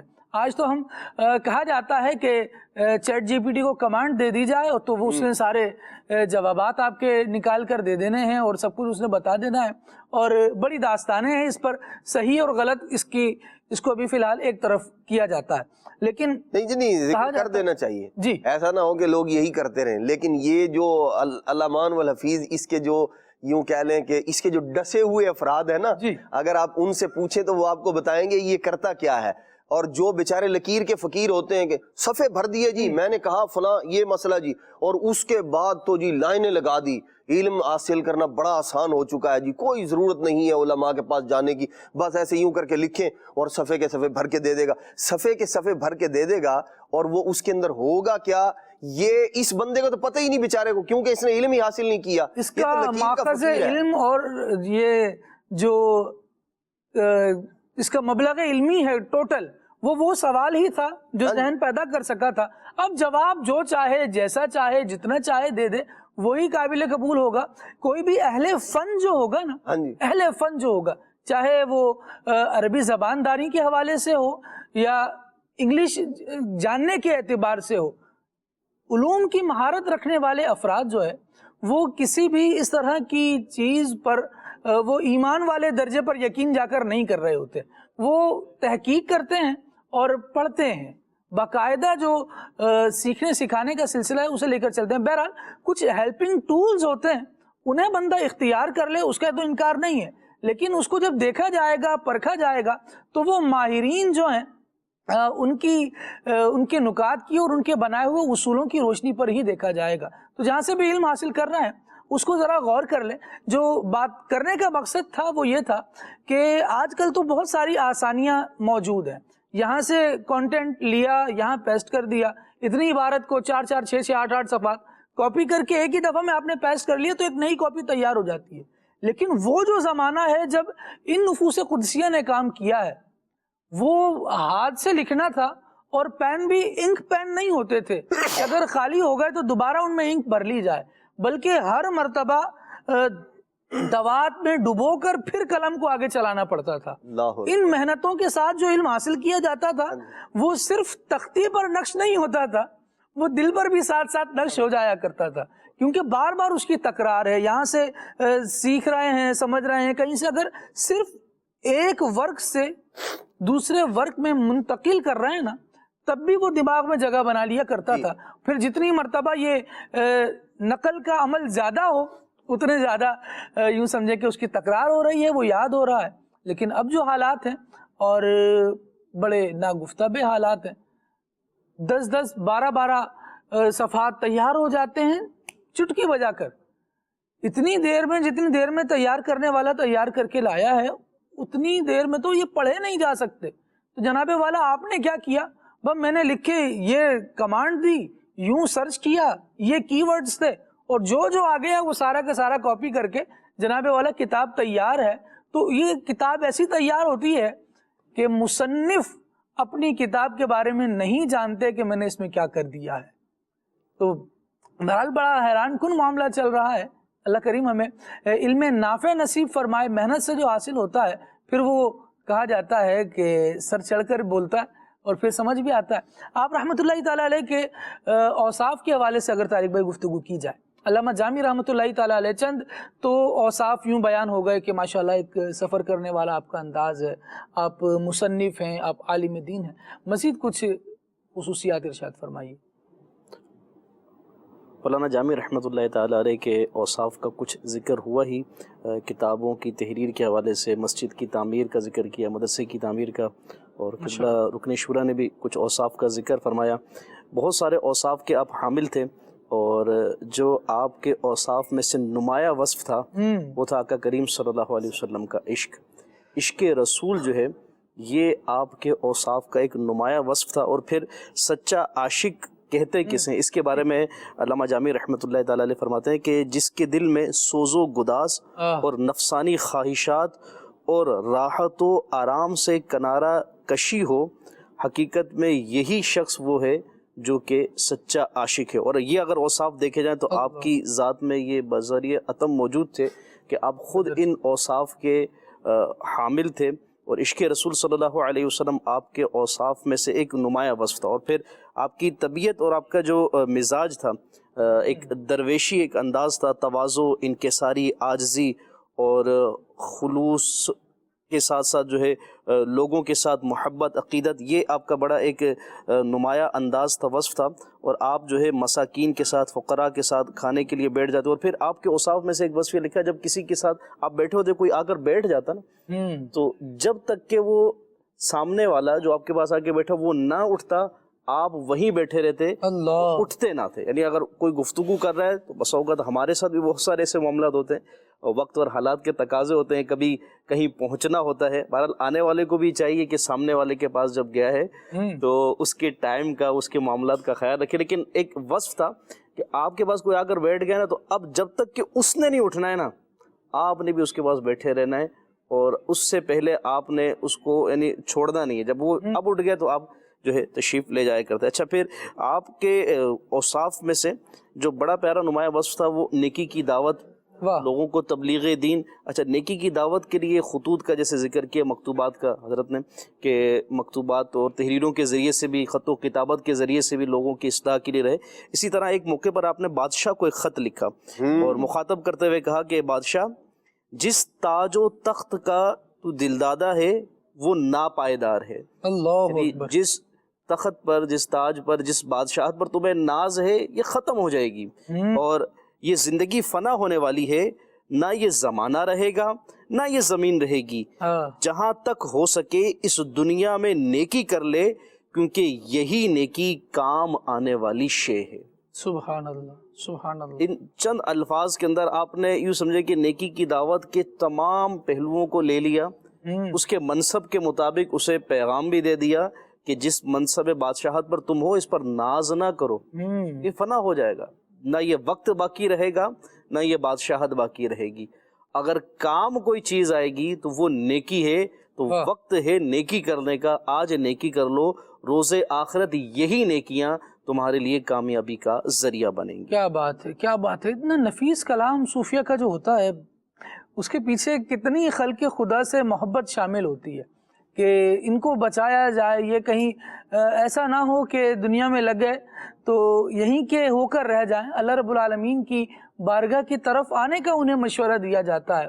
وہ مبارک کلام کے ظاہر ہے ایک بادشاہ ہے تو دل تو پھر امور دنیا کی طرف مصروف رہے گا، اور ظاہر ہے اگر ایک حکمران اپنی رعایا سے بے خبر ہو کر حکمرانی کرے گا تو پھر وہ کیسے کام کر پائے گا. لیکن جب یہ بات شامل ہو کہ اللہ تبارک و تعالیٰ کی بارگاہ میں حاضری دینی ہے، وہاں نیکی کام آئے گی، تو پھر وہ دیگر امور کے ساتھ ساتھ طبیعت میں اللہ رب العالمین کی محبت، وہ مدارات، وہ اصول اسلام بھی کار فرما ہوتے ہیں جن کی وجہ سے ملک بہتری کی طرف آتے ہیں، جن کی وجہ سے معیشت کا چکا اچھے انداز سے چلتا ہے، جن کی وجہ سے زندگی میں وہ نمایاں تبدیلیاں آتی ہیں جو بندے کو اس کے رب سے ملانے والی ہوتی ہیں. جو الفاظ آپ نے پڑھے بادشاہ کو، جو آپ نے فرمایا کہ جس تاج و تخت کے تم دل دادا ہو یہ ناپائیدار ہے، کتنی واضح بات ہے کہ بات مکمل ہی کر دی کہ جناب والا یہ ناپائیدار ہیں، یہ چلے جائیں گے، باقی تو پھر نیکیاں رہنی ہیں. قبر میں تو گویا انہوں نے کام آنا ہے. اور آج بھی ہم دیکھتے ہیں کہ الحمدللہ اہل اللہ کا یہ انداز ہوتا ہے کہ وہ دنیا سے تعلق توڑ کر اللہ تبارک و تعالیٰ سے جوڑنے کی طرف لگاتے ہیں، اس طرف توجہ کو لاتے ہیں اور اس طرف آنے کا مشورہ دیتے رہتے ہیں. اللہ کرے کہ ہم اہل اللہ کی ان پکاروں پر لبیک کہنے والے ہو جائیں. دیکھیے دنیا میں رہنا ہے، یہ تو نہیں ہو سکے گا کہ جناب والا دنیا کی کوئی نعمت اختیار ہی نہیں کرنی، استعمال ہی نہیں کرنی. اللہ کریم نے ان کو پیدا فرمایا ہے، اور کس کے لیے پیدا فرمایا ہے؟ ارشاد ہوا هو الذی خلق لکم ما فی الارض جمیعا. اللہ رب العالمین وہ ہے کہ جس نے تمہارے لیے ہی پیدا فرمایا ہے جو کچھ زمین میں، یعنی انسانوں کے لیے پیدا کیا. انسان اس کو برتیں، اس سے فائدہ اٹھائیں. وَلَكُمْ فِي الْأَرْضِ مُسْتَقَرٌ وَمَتَاعٌ إِلَىٰ حِينٍ. یہ قرآن مجید میں بیان کیا گیا کہ اس میں تمہارے لیے ٹھکانہ ہے، تمہارے لیے برتنا ہے، لیکن ایک مدت تک ہے. اس مدت پوری ہونے کے بعد بھی تو کہیں جانا ہے. وہاں کے لیے بھی کچھ زیادہ راہ لیا ہے کہ نہیں؟ نیکیاں بھی کوئی جمع کی ہیں یا نہیں؟ ہمیں اس پر غور کرنا چاہیے. اور خود احتسابی اگر آ جائے گی نا کہ میں کیا کر رہا ہوں، میں نے آج کا دن کیسا گزارا، آج نیکیاں کتنی کی، فرائض میں کہیں میں نے کوتاہی تو نہیں کی. جب ہم اپنے آپ سے یہ سوال کرنے والے بن جائیں گے، اور اللہ کرے کہ ایسا ماحول ہمیں میسر رہے جہاں اس طرح کی باتیں کی جائیں، جہاں بار بار گائیڈ کیا جائے، جہاں توجہ دلائی جائے کہ یار یہ کام بھی کرنا ہے، یہ بھی تو کرنا ہے، یہ بھی تو کرنا ہے، تو دل کو چوٹ لگے گی، بندہ آئے گا اللہ اپنے رب کی طرف رجوع لائے گا، اور آخرت کا توشہ، آخرت کے لیے ذخیرہ بھی کچھ نہ کچھ اکٹھا کرے گا۔ اللہ کریم ہمیں توفیق خیر دے، ہم بھلائیاں کرنے والے ہو جائیں، نیکیاں اپنی آخرت کے لیے جمع کرنے والے ہو جائیں۔ کچھ ناظرین کی کالز ہیں، ہم دیکھتے ہیں کہ ہمارے ناظرین ہم سے کیا کہنا چاہ رہے ہیں، انشاءاللہ پھر آگے بڑھیں گے۔ جی محمد ذاکر اتاری دوکوٹا میلسی سے، ذہن نصیب اگر اس کلام کا تنم فرسودہ جہاں پارا، اس کا اگر ترجمہ یا مختصر اس کی تشریح بتا دی جائے، جزاک اللہ خیرہ۔ ماشاءاللہ، اللہ کریم برکت دے۔ کچھ خلاصہ اس کا آگے بڑھ کر لیتے، مزید کال دیجیے۔ قمر زمان اتاری پنڈ ہٹوبہ سے بول رہا ہوں، اور خلیل بھائی سے گزارش ہے کہ مجھے یہ کلام پھر سنا دیں، ان کی مہک نے دل کے گنچے کھلا دیے ہیں۔ دوسرا حضور یہ ارشاد فرما دیں کہ میرے جو ہے نا معدے میں کبھی کبھی درد ہوتا ہے، تو شدید قسم درد ہوتا ہے، تو اس کے بارے میں بھی کوئی علاج فرما دیں۔ اللہ کرم فرمائے، اللہ راحت عطا کرے، سکون عطا کرے، پریشانی کو دور کرے، درد تکلیف دور فرمائے۔ مزید کال دیجیے۔ عاقب رضا قصور سے، میری خلیل بھائی کی بارگاہ میں یہ عرض ہے کہ مجھے یہ والا کلام ضرور سنا دیجیے۔ اے خاک مدینہ تیرا کہنا کیا ہے، تجھے قرب شاہ مدینہ ملا ہے۔ جزاک اللہ خیر۔ سبحان اللہ، اللہ کریم برکتیں دے۔ میسیجز بھی کچھ شامل کر لیتے ہیں، اور میسیجز میں کہا جا رہا ہے ماشاءاللہ امداد کن یہ منقبت سننی ہے۔ سبحان اللہ، اللہ پاک آپ کو برکت دے بھائی۔ اور ماشاءاللہ خلیل بھائی نے بہت پرسوز کلام پڑھا، اللہ پاک سب کو برکت نصیب فرمائے، جزاک اللہ۔ اٹک سے میسیج تھا، اور خلیل بھائی یہ کلام سنا دیں، خاک مدینہ ہوتی، ماشاءاللہ، اللہ کریم کرم فرمائے۔ اچھا جی، طبیعت ٹھیک نہیں، اس کے لیے بھی دعا فرما دیں، اللہ کریم رحمت کی نظر فرمائے، بیماری کو دور کر دے۔ اچھا جی، خلیل بھائی سے عرض ہے کہ اگر چہرے پر زائد بال ہوں جو بدنما لگیں تو ان سے نجات کا کوئی دیسی نسخہ بتا دیں۔ ٹھیک ہے جی، دیسی افراد بھی اور پردیسی افراد بھی جس پر عمل کر سکیں، کوئی ایسا ہو جائے تو مدینہ باؤنڈری تھوڑی سی وسیع ہو جائے گی، باقی افراد بھی شامل ہو جائیں گے۔ اچھا جی، فرحان بھائی ہیں، علی فرحان، ٹھیک ہے جی، لودرا سے، اور کہا جا رہا ہے کہ کوئی کلام سننا ہے۔ ٹھیک ہے جی، کوئی کلام سناتے ہیں۔ اچھا جی، سکرنٹ سے میسج ہے، اور تنم فرسودہ کلام کا تھوڑا تھوڑا ترجمہ بھی بتا دیں۔ ٹھیک ہے جی، اللہ کریم خیر فرمائے۔ اچھا، کچھ کال مزید لیتے ہیں اور پھر دوبارہ میسیجز کی طرف آئیں گے۔ جی، مجھے ایک پاکستانی میری نغمہ سننا ہے، پلیز سنا دیجیے گا۔ کال مزید دیجیے۔ یہ نہ سنا دیں، میرا گدا میرا منگتا میرا غلام آئے۔ ماشاءاللہ، مزید۔ میری فرمائش ہے کہ مجھے نعت سنوا دیں، حضور میری تو ساری بہار آپ سے۔ کیا بات ہے جناب، کیا بات ہے، اللہ کریم برکتیں نصیب کرے آپ کو، اور ہماری بہاریں، اور وہ فاروق اعظم رضی اللہ تعالیٰ عنہ کا گویا بیان کہ ہمارے تو پیشانی کے بال بھی نبی کریم صلی اللہ علیہ وسلم کا صدقہ، یعنی یہ جو سر کے قریب بال ہوتے ہیں ان کو ہاتھوں میں لے کر، پیشانی کے قریب جو بال ہوتے ہیں سر کے، ان کو ہاتھوں میں لے کر ارشاد فرمایا کہ ہمیں تو سر پہ بال بھی مصطفیٰ کریم صلی اللہ تعالیٰ علیہ وسلم کے صدقے سے ملے ہیں، اور یہی انداز ہے حضور میری تو ساری بہار آپ سے ہے۔ کیا بات ہے، اللہ پاک برکتیں دے۔ مزید کون ہیں، کہاں سے ہیں، کیا کہنا چاہ رہے ہیں، بتائیے۔ نعت خواہ اسلامی بھائی سے میری یہ فرمائش ہے کہ یہ کلام سنا دے کہ سفر میرا بھی ہو سرکار مدینے کا۔ جزاک اللہ خیر۔ سبحان اللہ، اللہ کریم برکتیں دے۔ کچھ کال مزید لے لیتے ہیں۔ جی، میں بات کر رہا ہوں پنڈی پٹیاں سے، تو ایک کلام سنا دیجیے گا، تو شاہ خوباں تو جانے جانا۔ سبحان اللہ، ہے چہرہ ام الکتاب تیرا، کیا بات ہے، نبی کریم صلی اللہ تعالیٰ علیہ وآلہ وسلم کی، اور لکھنے والوں نے بھی مختلف تخیل اور مختلف انداز سے نبی کریم صلی اللہ علیہ وسلم کے مبارک اوصاف کو بیان کیا ہے۔ اللہ کریم ہمیں انہیں پڑھنے کی، انہیں سمجھنے کی، انہیں خیال میں رکھنے کی توفیق عطا فرمائے۔ علامہ جامی رحمۃ اللہ تعالیٰ علیہ نے نبی کریم صلی اللہ تعالیٰ علیہ وآلہ وسلم کی زیارت کی۔ وہ کیسے زیارت ہوئی انشاءاللہ جب مزید گفتگو کی طرف آئیں گے تو کچھ باتیں لیں گے اور یہ ذوق والے واقعات بھی اللہ نے چاہا تو شامل کریں گے. ابھی خلیل بھائی کی طرف بڑھتے ہیں, کچھ کلام سنتے ہیں اور اس کے بعد انشاءاللہ پروگرام کو مزید آگے کی طرف بڑھائیں گے. خلیل بھائی کی طرف. صلو علی الحبیب صلی اللہ علی محمد صلی اللہ علیہ وآلہ وسلم. صلو علی الحبیب صلی اللہ تعالی علی محمد صلی اللہ علیہ وسلم. یا خدا پاک وطن کی تو حفاظت فرما,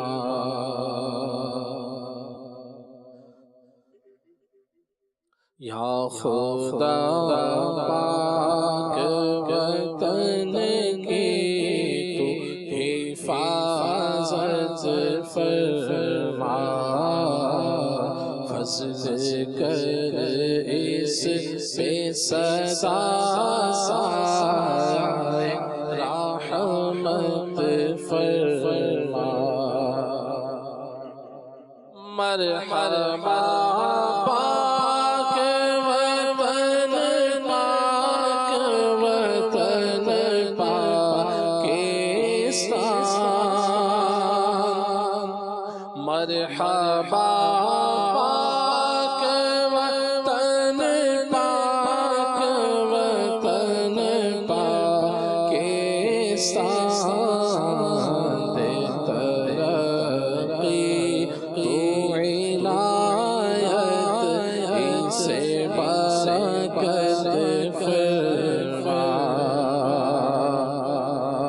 اس کو تو قلعہ اسلام بنا دے یا رب, اس کو تو قلعہ اسلام بنا دے یا رب, میرے پیارے وطن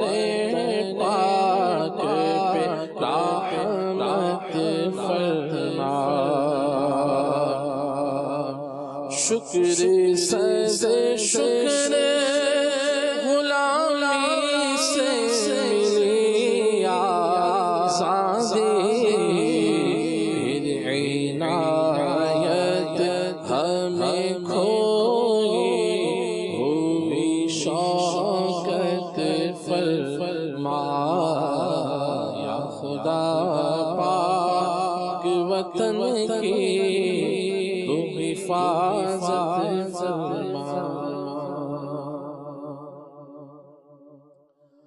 اے خاک مدینہ تیرا کہنا کیا ہے, تجھے قرب شاہ مدینہ میرا ہے. اے خاک مدینہ تیرا کہنا کیا ہے, تجھے قرب شاہ مدینہ ملا ہے.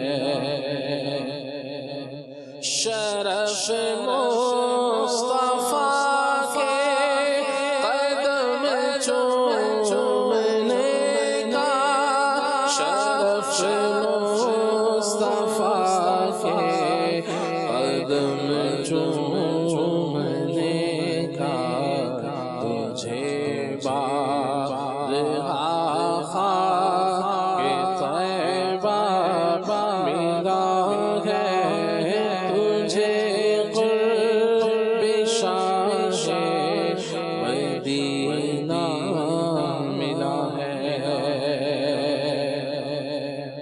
مدینے کی مٹی ذرا سی اٹھا کر پیو گھول کر, مرض کی دوا ہے.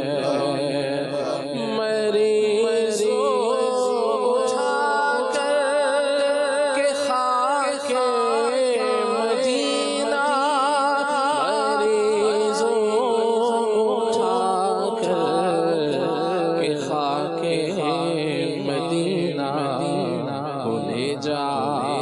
اس میں یقیناً شفا ہے، لے جاؤ اس میں یقیناً شفا ہے۔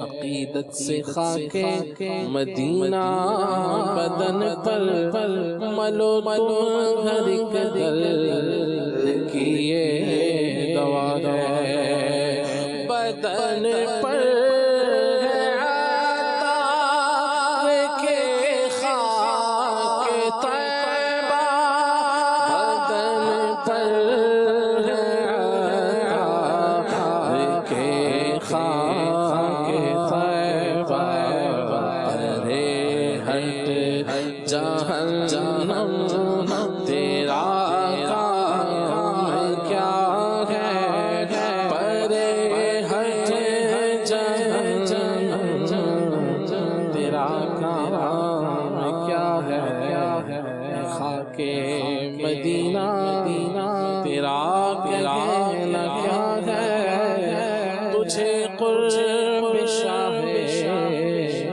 مدینہ ملا ہے۔ سبحان اللہ۔ ان کی محفل دل کے غنچے کھلا دیے ہیں، جس راہ چل دیے ہیں کوچے بسا دیے ہیں، ان کی محفل دل کے غنچے کھلا دیے ہیں، ایک دل ہمارا کیا ہے، آزار اس کا کتنا، ایک دل ہمارا کیا ہے، آزار اس کا کتنا، تم نے تو چلتے پھرتے مردے جلا دیے ہیں، تم نے تو چلتے پھرتے مردے جلا دیے ہیں،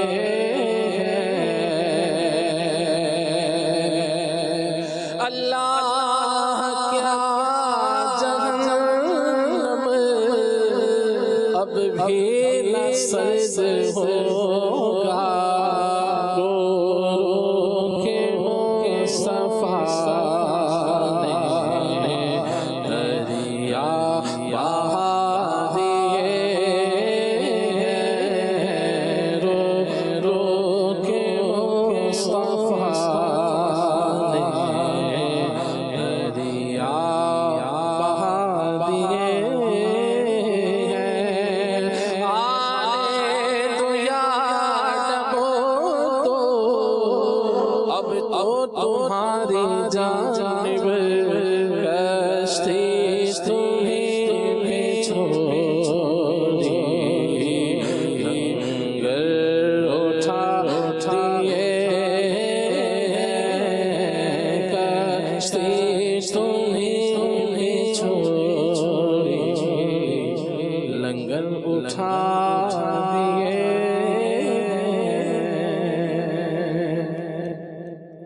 امداد کن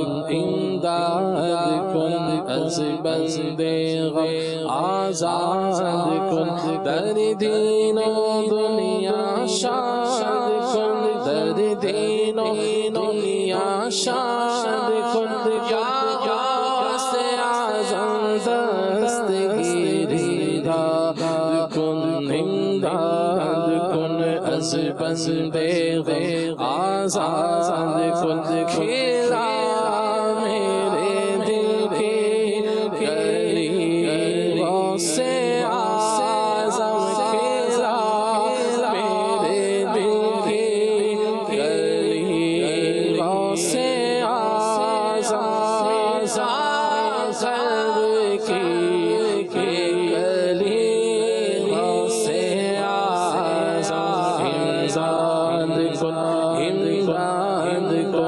از بند غم آزاد کن، امداد کن، امداد کن، از بند غم آزاد کن.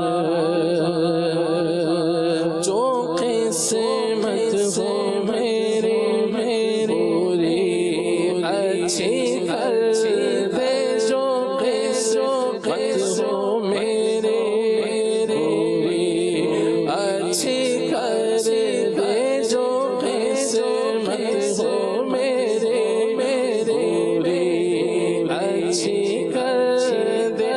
جو آت ہو بد بھلی غوث اعظم، امداد کن، امداد کن، از بند غم آزاد کن، امداد کن، امداد کن، از بند غم آزاد کن. فدا تم پہ ہو جائے نوری موزے پر، فدا تم پہ ہو جائے نوری موزے پر. یہ ہے اس کی خواہش دلی غوث اعظم، امداد کن، امداد کن، از بند غم آزاد کن. در دین و دنیا شاد کن، در دین و دنیا شاد کن، یا غوث اعظم دستگیر، یا غوث اعظم دستگیر. امداد کن، امداد کن، از بند غم آزاد کن. سبحان اللہ. یہ ایک پیکج ہے آپ کے لیے قرآن کا بیان، ملاحظہ کیجیے. مدنی چینل کے ناظرین، آج ہم اپنے سلسلے میں جس جگہ کے بارے میں تذکرہ کریں گے یہ بڑی خوبصورت جگہ ہے، اور اللہ تبارک و تعالیٰ نے اس کو اس کی خوبصورتی کے اعتبار سے ہی بیان فرمایا. انسان کی فطرت یہ ہے، اور نیچرلی انسان پہاڑی علاقوں کو پسند کرتا ہے. ہمارے وطن عزیز پاکستان کے اندر جو شمالی علاقہ جات ہیں یہ بہت خوبصورت سرسبز و شاداب پہاڑوں پر مشتمل ہیں. بہت سارے لوگ ان پہاڑوں کو دیکھنے کے لیے جاتے ہیں.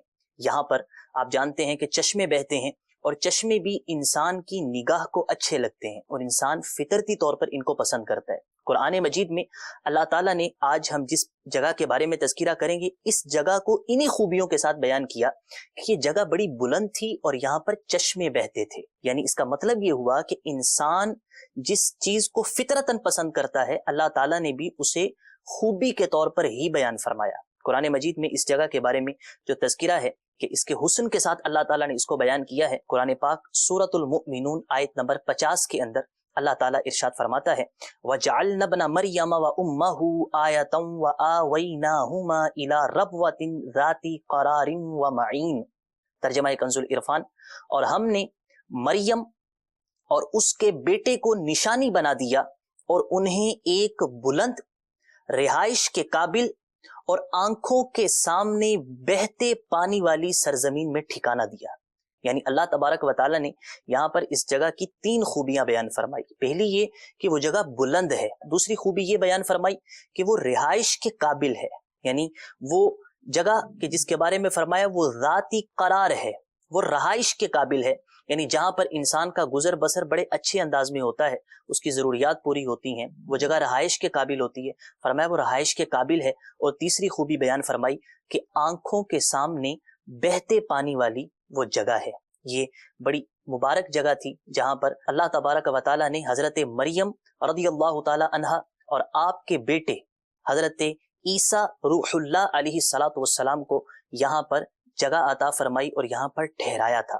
یہ جو علاقہ ہے جس کی خوبی اللہ تبارک و تعالیٰ نے بیان کی ہے اس کو اللہ رب العزت نے ربوہ فرمایا. یاد رکھیے عربی زبان کے اندر ربوہ ایک بلند جگہ کو کہا جاتا ہے. یہ اس علاقے کا نام نہیں ہے، یہ ایگزیکٹلی آج اس علاقے کا نام نہیں ہے یا اس زمانے میں یہ اس کا نام نہیں تھا، بلکہ اس کی جو ساخت تھی یا اس جگہ کا جو محل وقوع تھا یا جو خد و خال تھے وہ بلندی والی تھی. تو بلندی کی معنویت کے اعتبار سے اللہ تعالیٰ نے اس جگہ کو ربوہ فرمایا کہ وہ جگہ بلند تھی. آج وہ جگہ کہاں پر ہے اس کے بارے میں مفسرین نے مختلف اقوال بیان کیے ہیں کہ حضرت مریم رضی اللہ تعالی عنہا اور حضرت عیسیٰ علی نبینا وعلیہ الصلوۃ والسلام کو اللہ تبارک و تعالیٰ نے جہاں پر رہنے کی جگہ عطا فرمائی تھی، یہ جگہ کے بارے میں جو اقوال ہیں وہ 4 ہیں. پہلا قول یہ ہے کہ وہ بیت المقدس تھا، یعنی یہاں کی جگہ تھی کہ جہاں پر آپ کو ٹھہرایا گیا. دوسرا قول یہ ہے کہ وہ دمشق تھا. تیسری جو روایت ہے وہ یہ بتاتی ہے کہ وہ فلسطین تھا. اور چوتھی روایت ہمیں یہ بتاتی ہے کہ وہ جو علاقہ جس کی خوبصورتی خدا نے بیان کی وہ مصر تھا. ان چاروں میں سے جو راجع طور پر علماء نے جس کو مفسرین نے کثرت سے نقل کیا وہ یہی ہے کہ وہ علاقہ دمشق کی بستیوں میں سے ایک بستی تھی جس کو ناصرہ، اور انگلش کے اندر آج اگر دنیا کے نقشے پر دیکھیے تو نزارت اس کو کہا جاتا ہے. یہاں پر حضرت مریم رضی اللہ تعالی عنہا اور حضرت عیسیٰ علیہ الصلوۃ والسلام نے 12 سال قیام کیا تھا. مختلف روایات جو ہیں وہ آپ کے سفر کے بارے میں یہ بتاتی ہیں. جو ناصرہ ہے اس کا جو فاصلہ ہے وہ تقریباً 100 کلومیٹر ہے، اور آج وطن عزیز پاکستان کے اعتبار سے اگر اس کا ڈسٹینس دیکھا جائے تو یہ تقریباً 3221 کلومیٹر یہ علاقہ پاکستان سے نزارت یعنی جو ناصرہ ہے یہ اتنی دور ہے. اور یہاں پر وہ جگہ تھی جہاں پر حضرت مریم اور حضرت عیسیٰ علیہ الصلوۃ والسلام نے قیام کیا تھا. ایک روایت یہ بھی بتاتی ہے کہ یہ جو علاقہ تھا یہ دمشق کے بالکل قریب ہی ایک علاقہ ہے غوطہ، اس کے اندر ایک پہاڑ ہے جس کو جبل قادسیون کہا جاتا ہے. اس کی تصاویر بھی انٹرنیٹ کے اوپر موجود ہیں، اور اس جگہ کے بارے میں بھی کہا جاتا ہے کہ یہ وہ جگہ تھی جہاں پر حضرت مریم رضی اللہ تعالی عنہا اور حضرت عیسیٰ علیہ الصلوۃ والسلام نے قیام کیا تھا. اور حضرت عیسیٰ علیہ الصلوۃ والسلام کی زندگی پھر جب 33 سال کی ہو گئی تو اللہ تبارک و تعالیٰ نے آپ کو اٹھا لیا، اور آپ کے بعد آپ کی والدہ تقریباً 6 سال تک زندہ رہی. اللہ تبارک و تعالیٰ ہمیں حقیقی فہم قرآن عطا فرمائے. آمین بجاہ النبی الامین وصلی اللہ تعالی علیہ وآلہ وسلم. سبحان اللہ سبحان اللہ. اللہ کریم ہمیں فہم نصیب کرے اور دعائیں یہ قبول بھی کرے. احمد رضا بھائی نے بڑے پیارے انداز سے دعاؤں پر اختتام کیا. اللہ کریم برکتیں نصیب کرے. مدنی چینل کے ناظرین، علامہ جامی رحمۃ اللہ تعالی علیہ کی سیرت آج موضوع سخن ہے. آج آپ رحمۃ اللہ تعالی علیہ کی سیرت کے انوار حاصل کرنے کی کوشش کی جا رہی ہے. اللہ پاک نصیب فرمائے. کچھ کالز تھیں، میسیجز تھے جن میں علاج وغیرہ کے حوالے سے بات کی گئی تھی. خلیل بھائی کی طرف بڑھتے ہیں اور پہلے ہمارے کالرز کے جوابات کی طرف آتے ہیں، اور پھر انشاءاللہ جو علامہ جامی رحمۃ اللہ تعالی علیہ کے کلام کی کچھ ٹرانسلیشن ہے اور مختصر خلاصہ ہے، انشاءاللہ اس کو بھی بیان کریں گے. خلیل بھائی ارشاد فرمائیں. صلو علی الحبیب صلی اللہ تعالی علی محمد صلی اللہ علیہ وآلہ وسلم. چہرے پر زائد بال کے حوالے سے دیسی نسخے کا فرمایا تھا. اس کے لیے یہ ہے کہ اس کا تو باقاعدہ علاج ہوتا ہے. ہر کسی کے اپنے اپنے جیسے مسائل ہوتے ہیں، معاملات ہوتے ہیں، تو اس کے لیے تو بہتر طریقہ یہی ہے کہ کسی اچھے طبیب کو دکھا کر جو ہے نا پھر باقاعدہ اس کا علاج کروایا جائے. کچھ ایسی غذائیں بندہ لے رہا ہوتا ہے جس کی بنیاد پر ہارمونز جو ہے نا وہ ان بیلنس ہو جاتے ہیں، اس کی بنیاد پر پھر اس طرح کے معاملات ہوتے ہیں. اور پھر تقریباً یہ سوال جو ہے ظاہر بات ہے کہ اسلامی بہنوں کے حوالے سے ہی ہوتا ہے. تو ان کو جو ہے وہ باقاعدہ کسی اچھے طبیب کو ساری طبیعت بتانے کے بعد جو ہے اس کی دوا لی جائے. باقی رہا یہ کہ کھانے پینے کے اعتبار سے اگر جتنی احتیاطیں کریں گے تو جو ہے وہ اتنا فائدہ ہے. باقی محتاط جو بڑے جیسے میں جو حکیم صاحبان نے جو طب کے حوالے سے ان کو پڑھا ہے تو انہوں نے یہی لکھا ہے کہ ان بالوں کو چھیڑا نہ جائے. اگر گزارا ہو سکتا ہے تو کر لیا جائے. جیسے اگر ویسے طبیعت میں کوئی خرابی ہے تو اس کے لیے تو کوشش کی جائے. اور اگر سارے معاملہ ٹھیک ہیں پھر بھی کوئی ایسے بالوں کا معاملہ ہے تو جہاں تک ہو سکے تو جو ہے نا وہ اگر ان کو چھیڑے بغیر کام چلتا رہے تو چلا لیا جائے.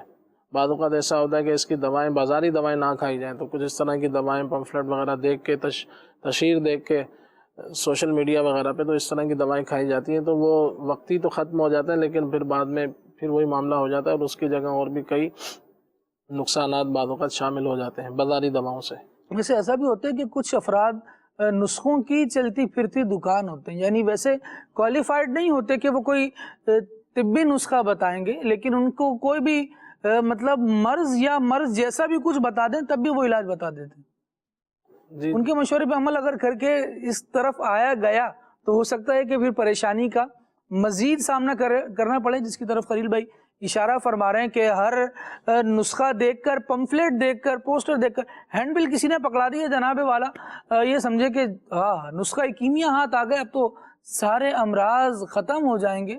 ایسا بہت کم ہوتا ہے. پبلسٹی کے یہ وہ چھاپا گیا ہے، اپنی تشہیر اس نے پوری کر لی ہے، آپ کو کیپچر کر لیا ہے، اب باقی آپ کی جیب کیپچر تب ہوگی جب آپ وہاں تک پہنچیں گے.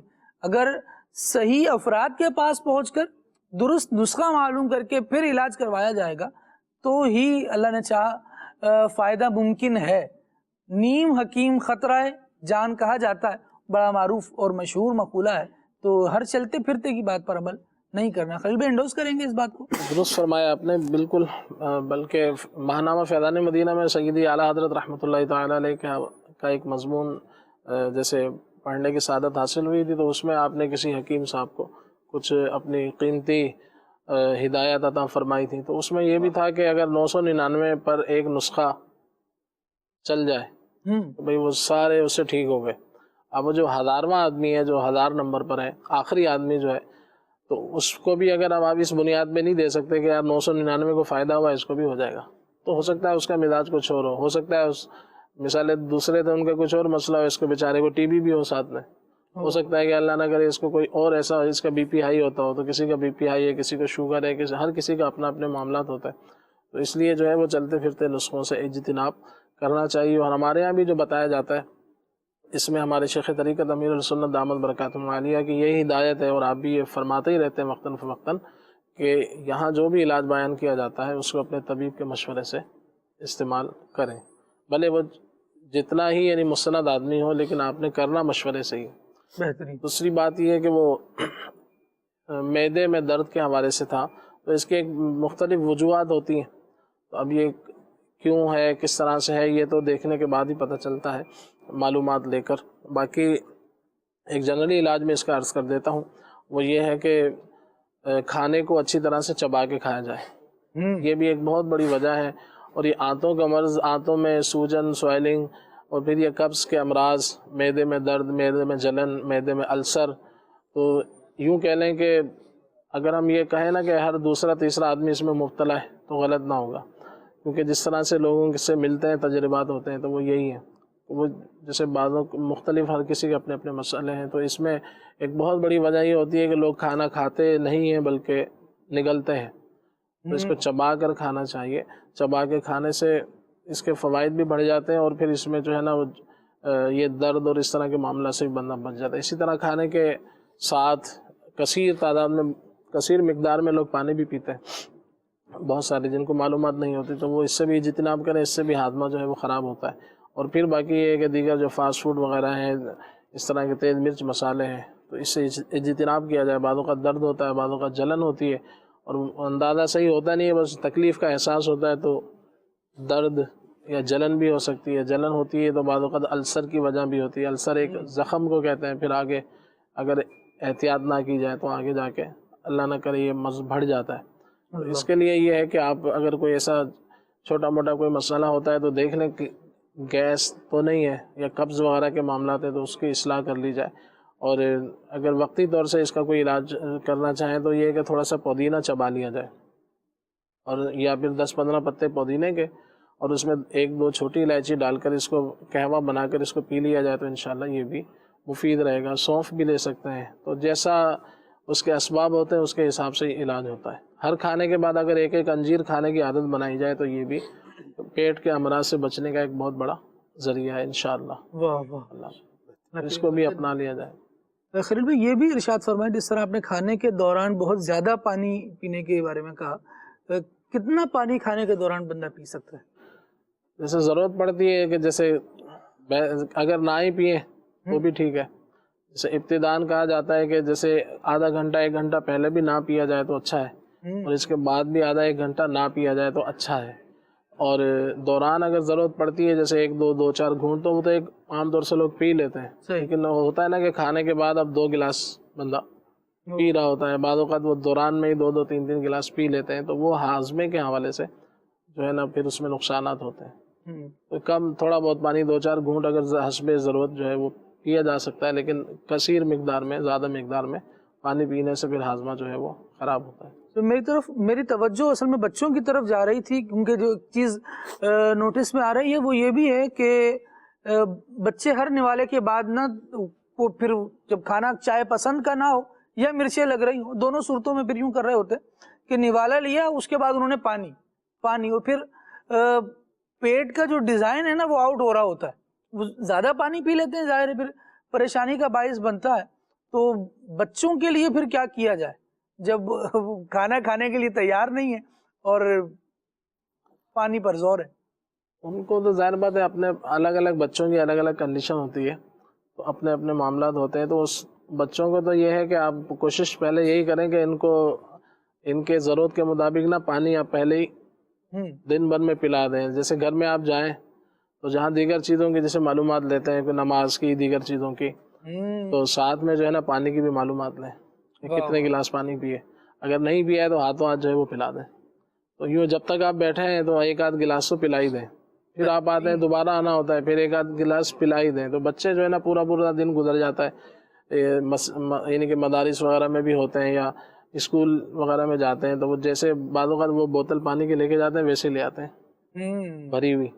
تو اس میں کہ بچوں کو دیکھ کر تھوڑا پانی جو ہے نا دیگر چیزوں کی معلومات لینے کے ساتھ ساتھ پانی کی بھی معلومات رکھی جائے، اور پھر یہ کہ یہ سکھایا جائے، بتایا جائے۔ اب اس میں تو بڑے بھی یعنی کہ نہیں مشکل سے ہی بہت سارے جو ہے نا ضبط کر پاتے ہیں کہ وہ پانی پی ہی رہے ہوتے ہیں، عادت ان کی ختم نہیں ہوتی۔ تو آہستہ آہستہ جو ہے نا بچوں کو بھی سمجھایا جائے، اور جو پانی ہے مطلوبہ مقدار کا تو وہ آگے پیچھے پہلے سے پلایا جائے، اور اس دوران بھی ظاہر بات ہے بچے ہیں تو وہ اچھی طرح ان کو چبانا بھی ٹھیک سے نہیں آتا، وہ اگر لقمے میں ساتھ پانی دینا ہی پڑتا ہے، بعض اوقات پھنس نہ جائے اس بنیاد پہ۔ تو وہ جتنا ہو سکے یعنی کہ احتیاط کے ساتھ کھانے کے جو ہمیں آداب ہمارے شیخ طریقت امیر سنت نے عطا فرمائے، آداب طعام کتاب میں پیٹ کا قفل مدینہ، تو اس کی روشنی میں انشاءاللہ ہم اگر دیکھیں گے تو بہت اس کے فوائد حاصل ہوں گے، بہت کچھ ہے اس میں ماشاءاللہ۔ آداب طعام کتاب یہ میں نے ایک بہت بڑے حکیم صاحب ہیں جو 40 سال سے حکیموں کو پڑھا رہے ہیں، پرنسپل ہیں ایک کالج کے، ان کو فیضان سنت جلد اول میں نے پیش کی تھی، تو انہوں نے اس کو 2 بار پڑھا اور پھر یہ کہا کہ میں 40 سال سے پڑھا رہا ہوں، مجھے وہ معلومات نہیں ہے جو اس کے اندر ہے، اور لگتا ہے کہ یہ لکھنے والا واقعی ایک طبیب ہے۔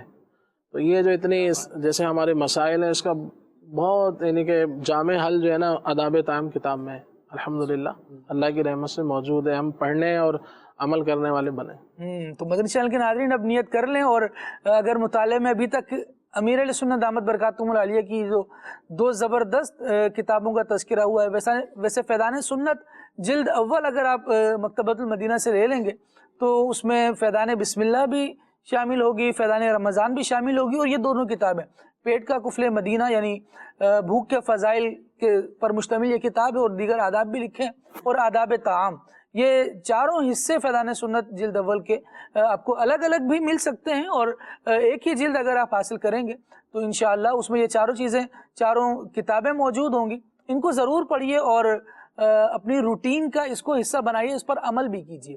ساتھ خلیل بھائی کی بات سے ہی ایک بات لوں گا کہ وہ افراد جن کا انفلوئنس ہے یا جو اپنے ادارے وغیرہ چلا رہے ہیں، مدارس میں قاری صاحبان، جامعات میں استاد صاحبان، اسی طرح اسکول کالجز وغیرہ میں جو دیگر ٹیچرز حضرات ہیں، کیونکہ ایک سسٹمیٹک انداز میں آپ اپنا نظام چلا رہے ہوتے ہیں، تو کوشش کر کے اگر یہ کام بھی کر لیا جائے کہ پانی پینے پر بچوں کی یا جو آپ کے پاس کلاس میں افراد موجود ہیں ان کی توجہ دلائی جائے کہ اب اتنی دیر گزر چکی ہے، ہم نے پانی نہیں پیا، اب پی لیا جائے۔ ویسے تو اسکولز وغیرہ میں بریک ٹائم ہوتا ہی ہے، لیکن بریک ٹائم میں کیئر کون کرے کہ کس نے کیا کیا کیا نہیں کیا؟ اگر اس کو تھوڑا سا حصہ بنانا ممکن ہو تو کوشش کر کے اس ایکٹیویٹی پر نظر کی جائے، بچوں کی صحت کے لیے یہ بہت مفید رہے گا، اور ساتھ ساتھ جب صحت اچھی ہوگی تو اچھے انداز سے پڑھ بھی سکیں گے اور دھیان بھی بہت اچھی توجہ دلائی ہے مجھے۔ ایک اسلام بھائی یہاں فیضان مدینہ عالمی مدنی مرکز میں ان سے ملاقات ہوئی، تو میں نے ان سے پوچھا کہاں سے؟ بولے پنجاب سے میں آیا ہوں۔ تو کہہ رہے ہیں کہ اب میرے 3 جیسے بھتیجے ان کے عزیز تھے، وہ کہہ رہے ہیں کہ عمرے پہ گئے تھے تو وہاں پر جو ہے نا وہ بچے کی طبیعت خراب ہو گئی، تو وہاں سے واپسی آئے تو اس کے گردوں کا کوئی پرابلم ہو گیا، تو اس کا بیچارے کا انتقال ہو گیا۔ پھر ڈاکٹروں نے کہا کہ ان کے 2 دیگر جو بھائی ہیں نا ان کا بھی چیک اپ کروائیں، تو ان کا چیک اپ کروایا تو ان کے ساتھ بھی گردوں کے مسائل تھے، پھر ان کو بھی ایڈمٹ کیا ہوا تھا، تو وہ ان کے سلسلے میں یہاں آئے ہوئے تھے۔ تو مجھے وہی حیرت ہوئی کہ یہ ہمیں بار بار، جیسے شیخ طریقت امیر سنت دامت برکاتہ عالیہ بھی فرماتے رہتے ہیں کہ پانی پانی پانی پانی پیا جائے، گردوں کے پرابلم سے بھی اللہ کی رحمت سے حفاظت ہوگی۔ گردوں کو پانی چاہیے ہوتا ہے۔ بالکل بالکل، اللہ کریم ہمیں توفیق دے، اور جب اپنے آپ سے وفا کریں گے تو بہت ساری چیزیں آپ کی اچھی ہوتی چلی جائیں گی۔ ہم دوڑ بھاگ میں لگے ہوتے ہیں اور اپنی طرف توجہ نہیں دے رہے ہوتے، نہ پینے کے معاملے میں، اور جس طرح کھانے کے لیے فرمایا کہ سارا دن بھاگ دوڑ کرتے رہے کھانے کے لیے، روٹی کے لیے، اور رات کو کیا ہوا جناب والا، جب کھانا کھانے بیٹھے تو اب ساتھ کوئی کام بھی یاد آ گیا، 2-4 لقمے آڑے ٹیڑے جلدی جلدی لیے، صحیح چبائے نہیں چبائے، اور اس کے بعد پھر اگلے کام کی طرف بڑھ گئے۔ تو یہ صحت کو کمپرومائز نہ کریں، یہ اللہ تبارک و تعالیٰ کی بہت عظیم نعمت ہے جس کو عطا ہے، اور یہ ہوگی تو بندہ بہت سارے کام اچھے انداز سے کر سکے گا۔ اللہ کریم ہمیں اپنی صحت کا خیال رکھنے کی بھی توفیق دے۔ ٹاپک کی طرف آتے ہیں، کچھ باتیں علامہ جامی رحمۃ اللہ تعالیٰ علیہ کے حوالے سے مزید کرنی ہے۔ پہلے تو میں عدنان بھائی کی طرف آؤں گا اور چاہوں گا کہ حضور کچھ خلاصہ کلام کا بیان ہو جائے، تنم فرسودہ اور دیگر بھی بڑے کلام ہیں، لیکن اگر اسی پر کچھ گفتگو۔ حضرت علامہ جامی رحمۃ اللہ تعالیٰ نے اپنا جو ایک درد ہے اور نبی پاک صلی اللہ تعالیٰ علیہ وآلہ وسلم کی جو محبت ہے اور آپ صلی اللہ تعالیٰ علیہ وآلہ وسلم کے دیدار کی جو تڑپ آپ کے دل میں تھی، آپ نے اس کو اس کلام کے اندر بیان فرمایا ہے جو بہت مشہور ہے، تنم فرسودہ جا پارا ز ہجراں یا رسول اللہ۔ تو میں اس کا جو ہے وہ تحت لفظ ترجمہ نہیں کروں گا، شعر کا جو ہے وہ مطلب بتانے کی کوشش کرتا ہوں۔ آپ فرماتے ہیں کہ یا رسول اللہ صلی اللہ علیہ وسلم، میرا جسم جو ہے نا تنم فرسودہ، میرا جسم جو ہے وہ ٹکڑے ٹکڑے ہو گیا ہے، فرسودہ ہو گیا ہے آپ کی جدائی میں یا رسول اللہ صلی اللہ علیہ وسلم، اور جو میرے دل کی کلی ہے وہ اپنا کیا کہتے ہیں مرجھا گئی ہے، میرا دل بھٹک رہا ہے یا رسول اللہ صلی اللہ تعالیٰ علیہ وسلم گناہوں کے بوجھ کی وجہ سے۔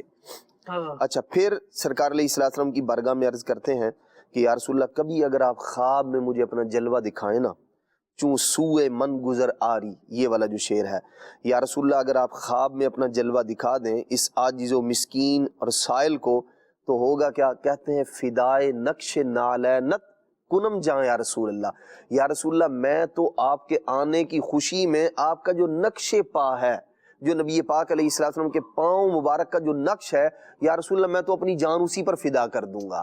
یہ کمال درجے کی محبت ہے حضرت علامہ جامی رحمۃ اللہ تعالیٰ علیہ کی نبی پاک علیہ السلام سے۔ پھر ایک شعر کے اندر جو ہے وہ آج جو انکساری کرتے ہیں کہ یا رسول اللہ صلی اللہ علیہ وسلم جو کچھ میں نے کیا، جو مجھ سے گناہ صادر ہوئے یا رسول اللہ، قیامت کے دن مجھ سے حساب لیا جائے گا، میں اس پر پشیمانم پشیمانم پشیمان یا رسول اللہ، میں اس پر شرمندہ ہوں یا رسول اللہ صلی اللہ علیہ وسلم۔ پھر آخر میں آپ جو ہے وہ نبی پاک علیہ السلام کی شفاعت کا ذکر کرتے ہیں، کہتے ہیں یا رسول اللہ صلی اللہ تعالیٰ علیہ وسلم جب آپ اپنی شفاعت کے بازو ایسے دراز فرمائیں گے یا رسول اللہ گناہ گاروں پر کہ آپ جو ہے وہ ان کی شفاعت کریں گے، تو یا رسول اللہ صلی اللہ علیہ وسلم اس وقت آپ جامی کو فراموش مت کیجیے گا، جامی کو بھی یاد رکھیے گا یا رسول اللہ صلی اللہ علیہ وسلم کہ میں بھی آپ کی جو ہے وہ شفاعت کا حقدار بن جاؤں، شفاعت سے حصہ پاؤں۔ تو یہ ایک بڑا جو ہے وہ درد بھرا کلام ہے علامہ جامی رحمۃ اللہ تعالیٰ کا، محبت اور عشق سے مملو کلام ہے۔ کیا بات ہے، عشق و محبت میں نبی کریم علیہ السلام کے ڈوب کر کلام پڑھنے والے، اور پھر یہ تمنا کیسی ایمان افروز ہے، اور یوں سمجھیں کہ دل کی کلی کو کھلانے والی ہے۔ جب عرض کرتے ہیں کہ سگت را کاش جامی نام بودے کہ آیت بر زبانت گاہے گاہے، یا رسول اللہ آپ کے کسی سگ کا نام، کسی کتے کا نام جامی ہوتا تو کاش کبھی کبھی آپ کی زبان سے بھی یہ نام ادا ہو رہا ہوتا۔ ایک یوں سمجھیں کہ نبی کریم صلی اللہ تعالیٰ علیہ وآلہ وسلم کے ذکر میں اور ان کی محبت میں گم ہونے والا یہ انداز ہے، اور اللہ کریم ہمیں بھی نصیب کرے۔ اور یہ محبتوں کی برکتیں ہیں کہ نبی کریم صلی اللہ تعالیٰ علیہ وآلہ وسلم سے جو وابستہ ہوئے، پھر اللہ تبارک و تعالیٰ نے ان کے نام کو باقی رکھا ہے۔ امام جامی رحمۃ اللہ تعالیٰ علیہ جب 9ویں صدی ہجری ہے اس کے آخر میں ان کا وصال ہے، اور اس کے بعد سے بھی آپ دیکھیں تو 500 سال کا عرصہ تقریباً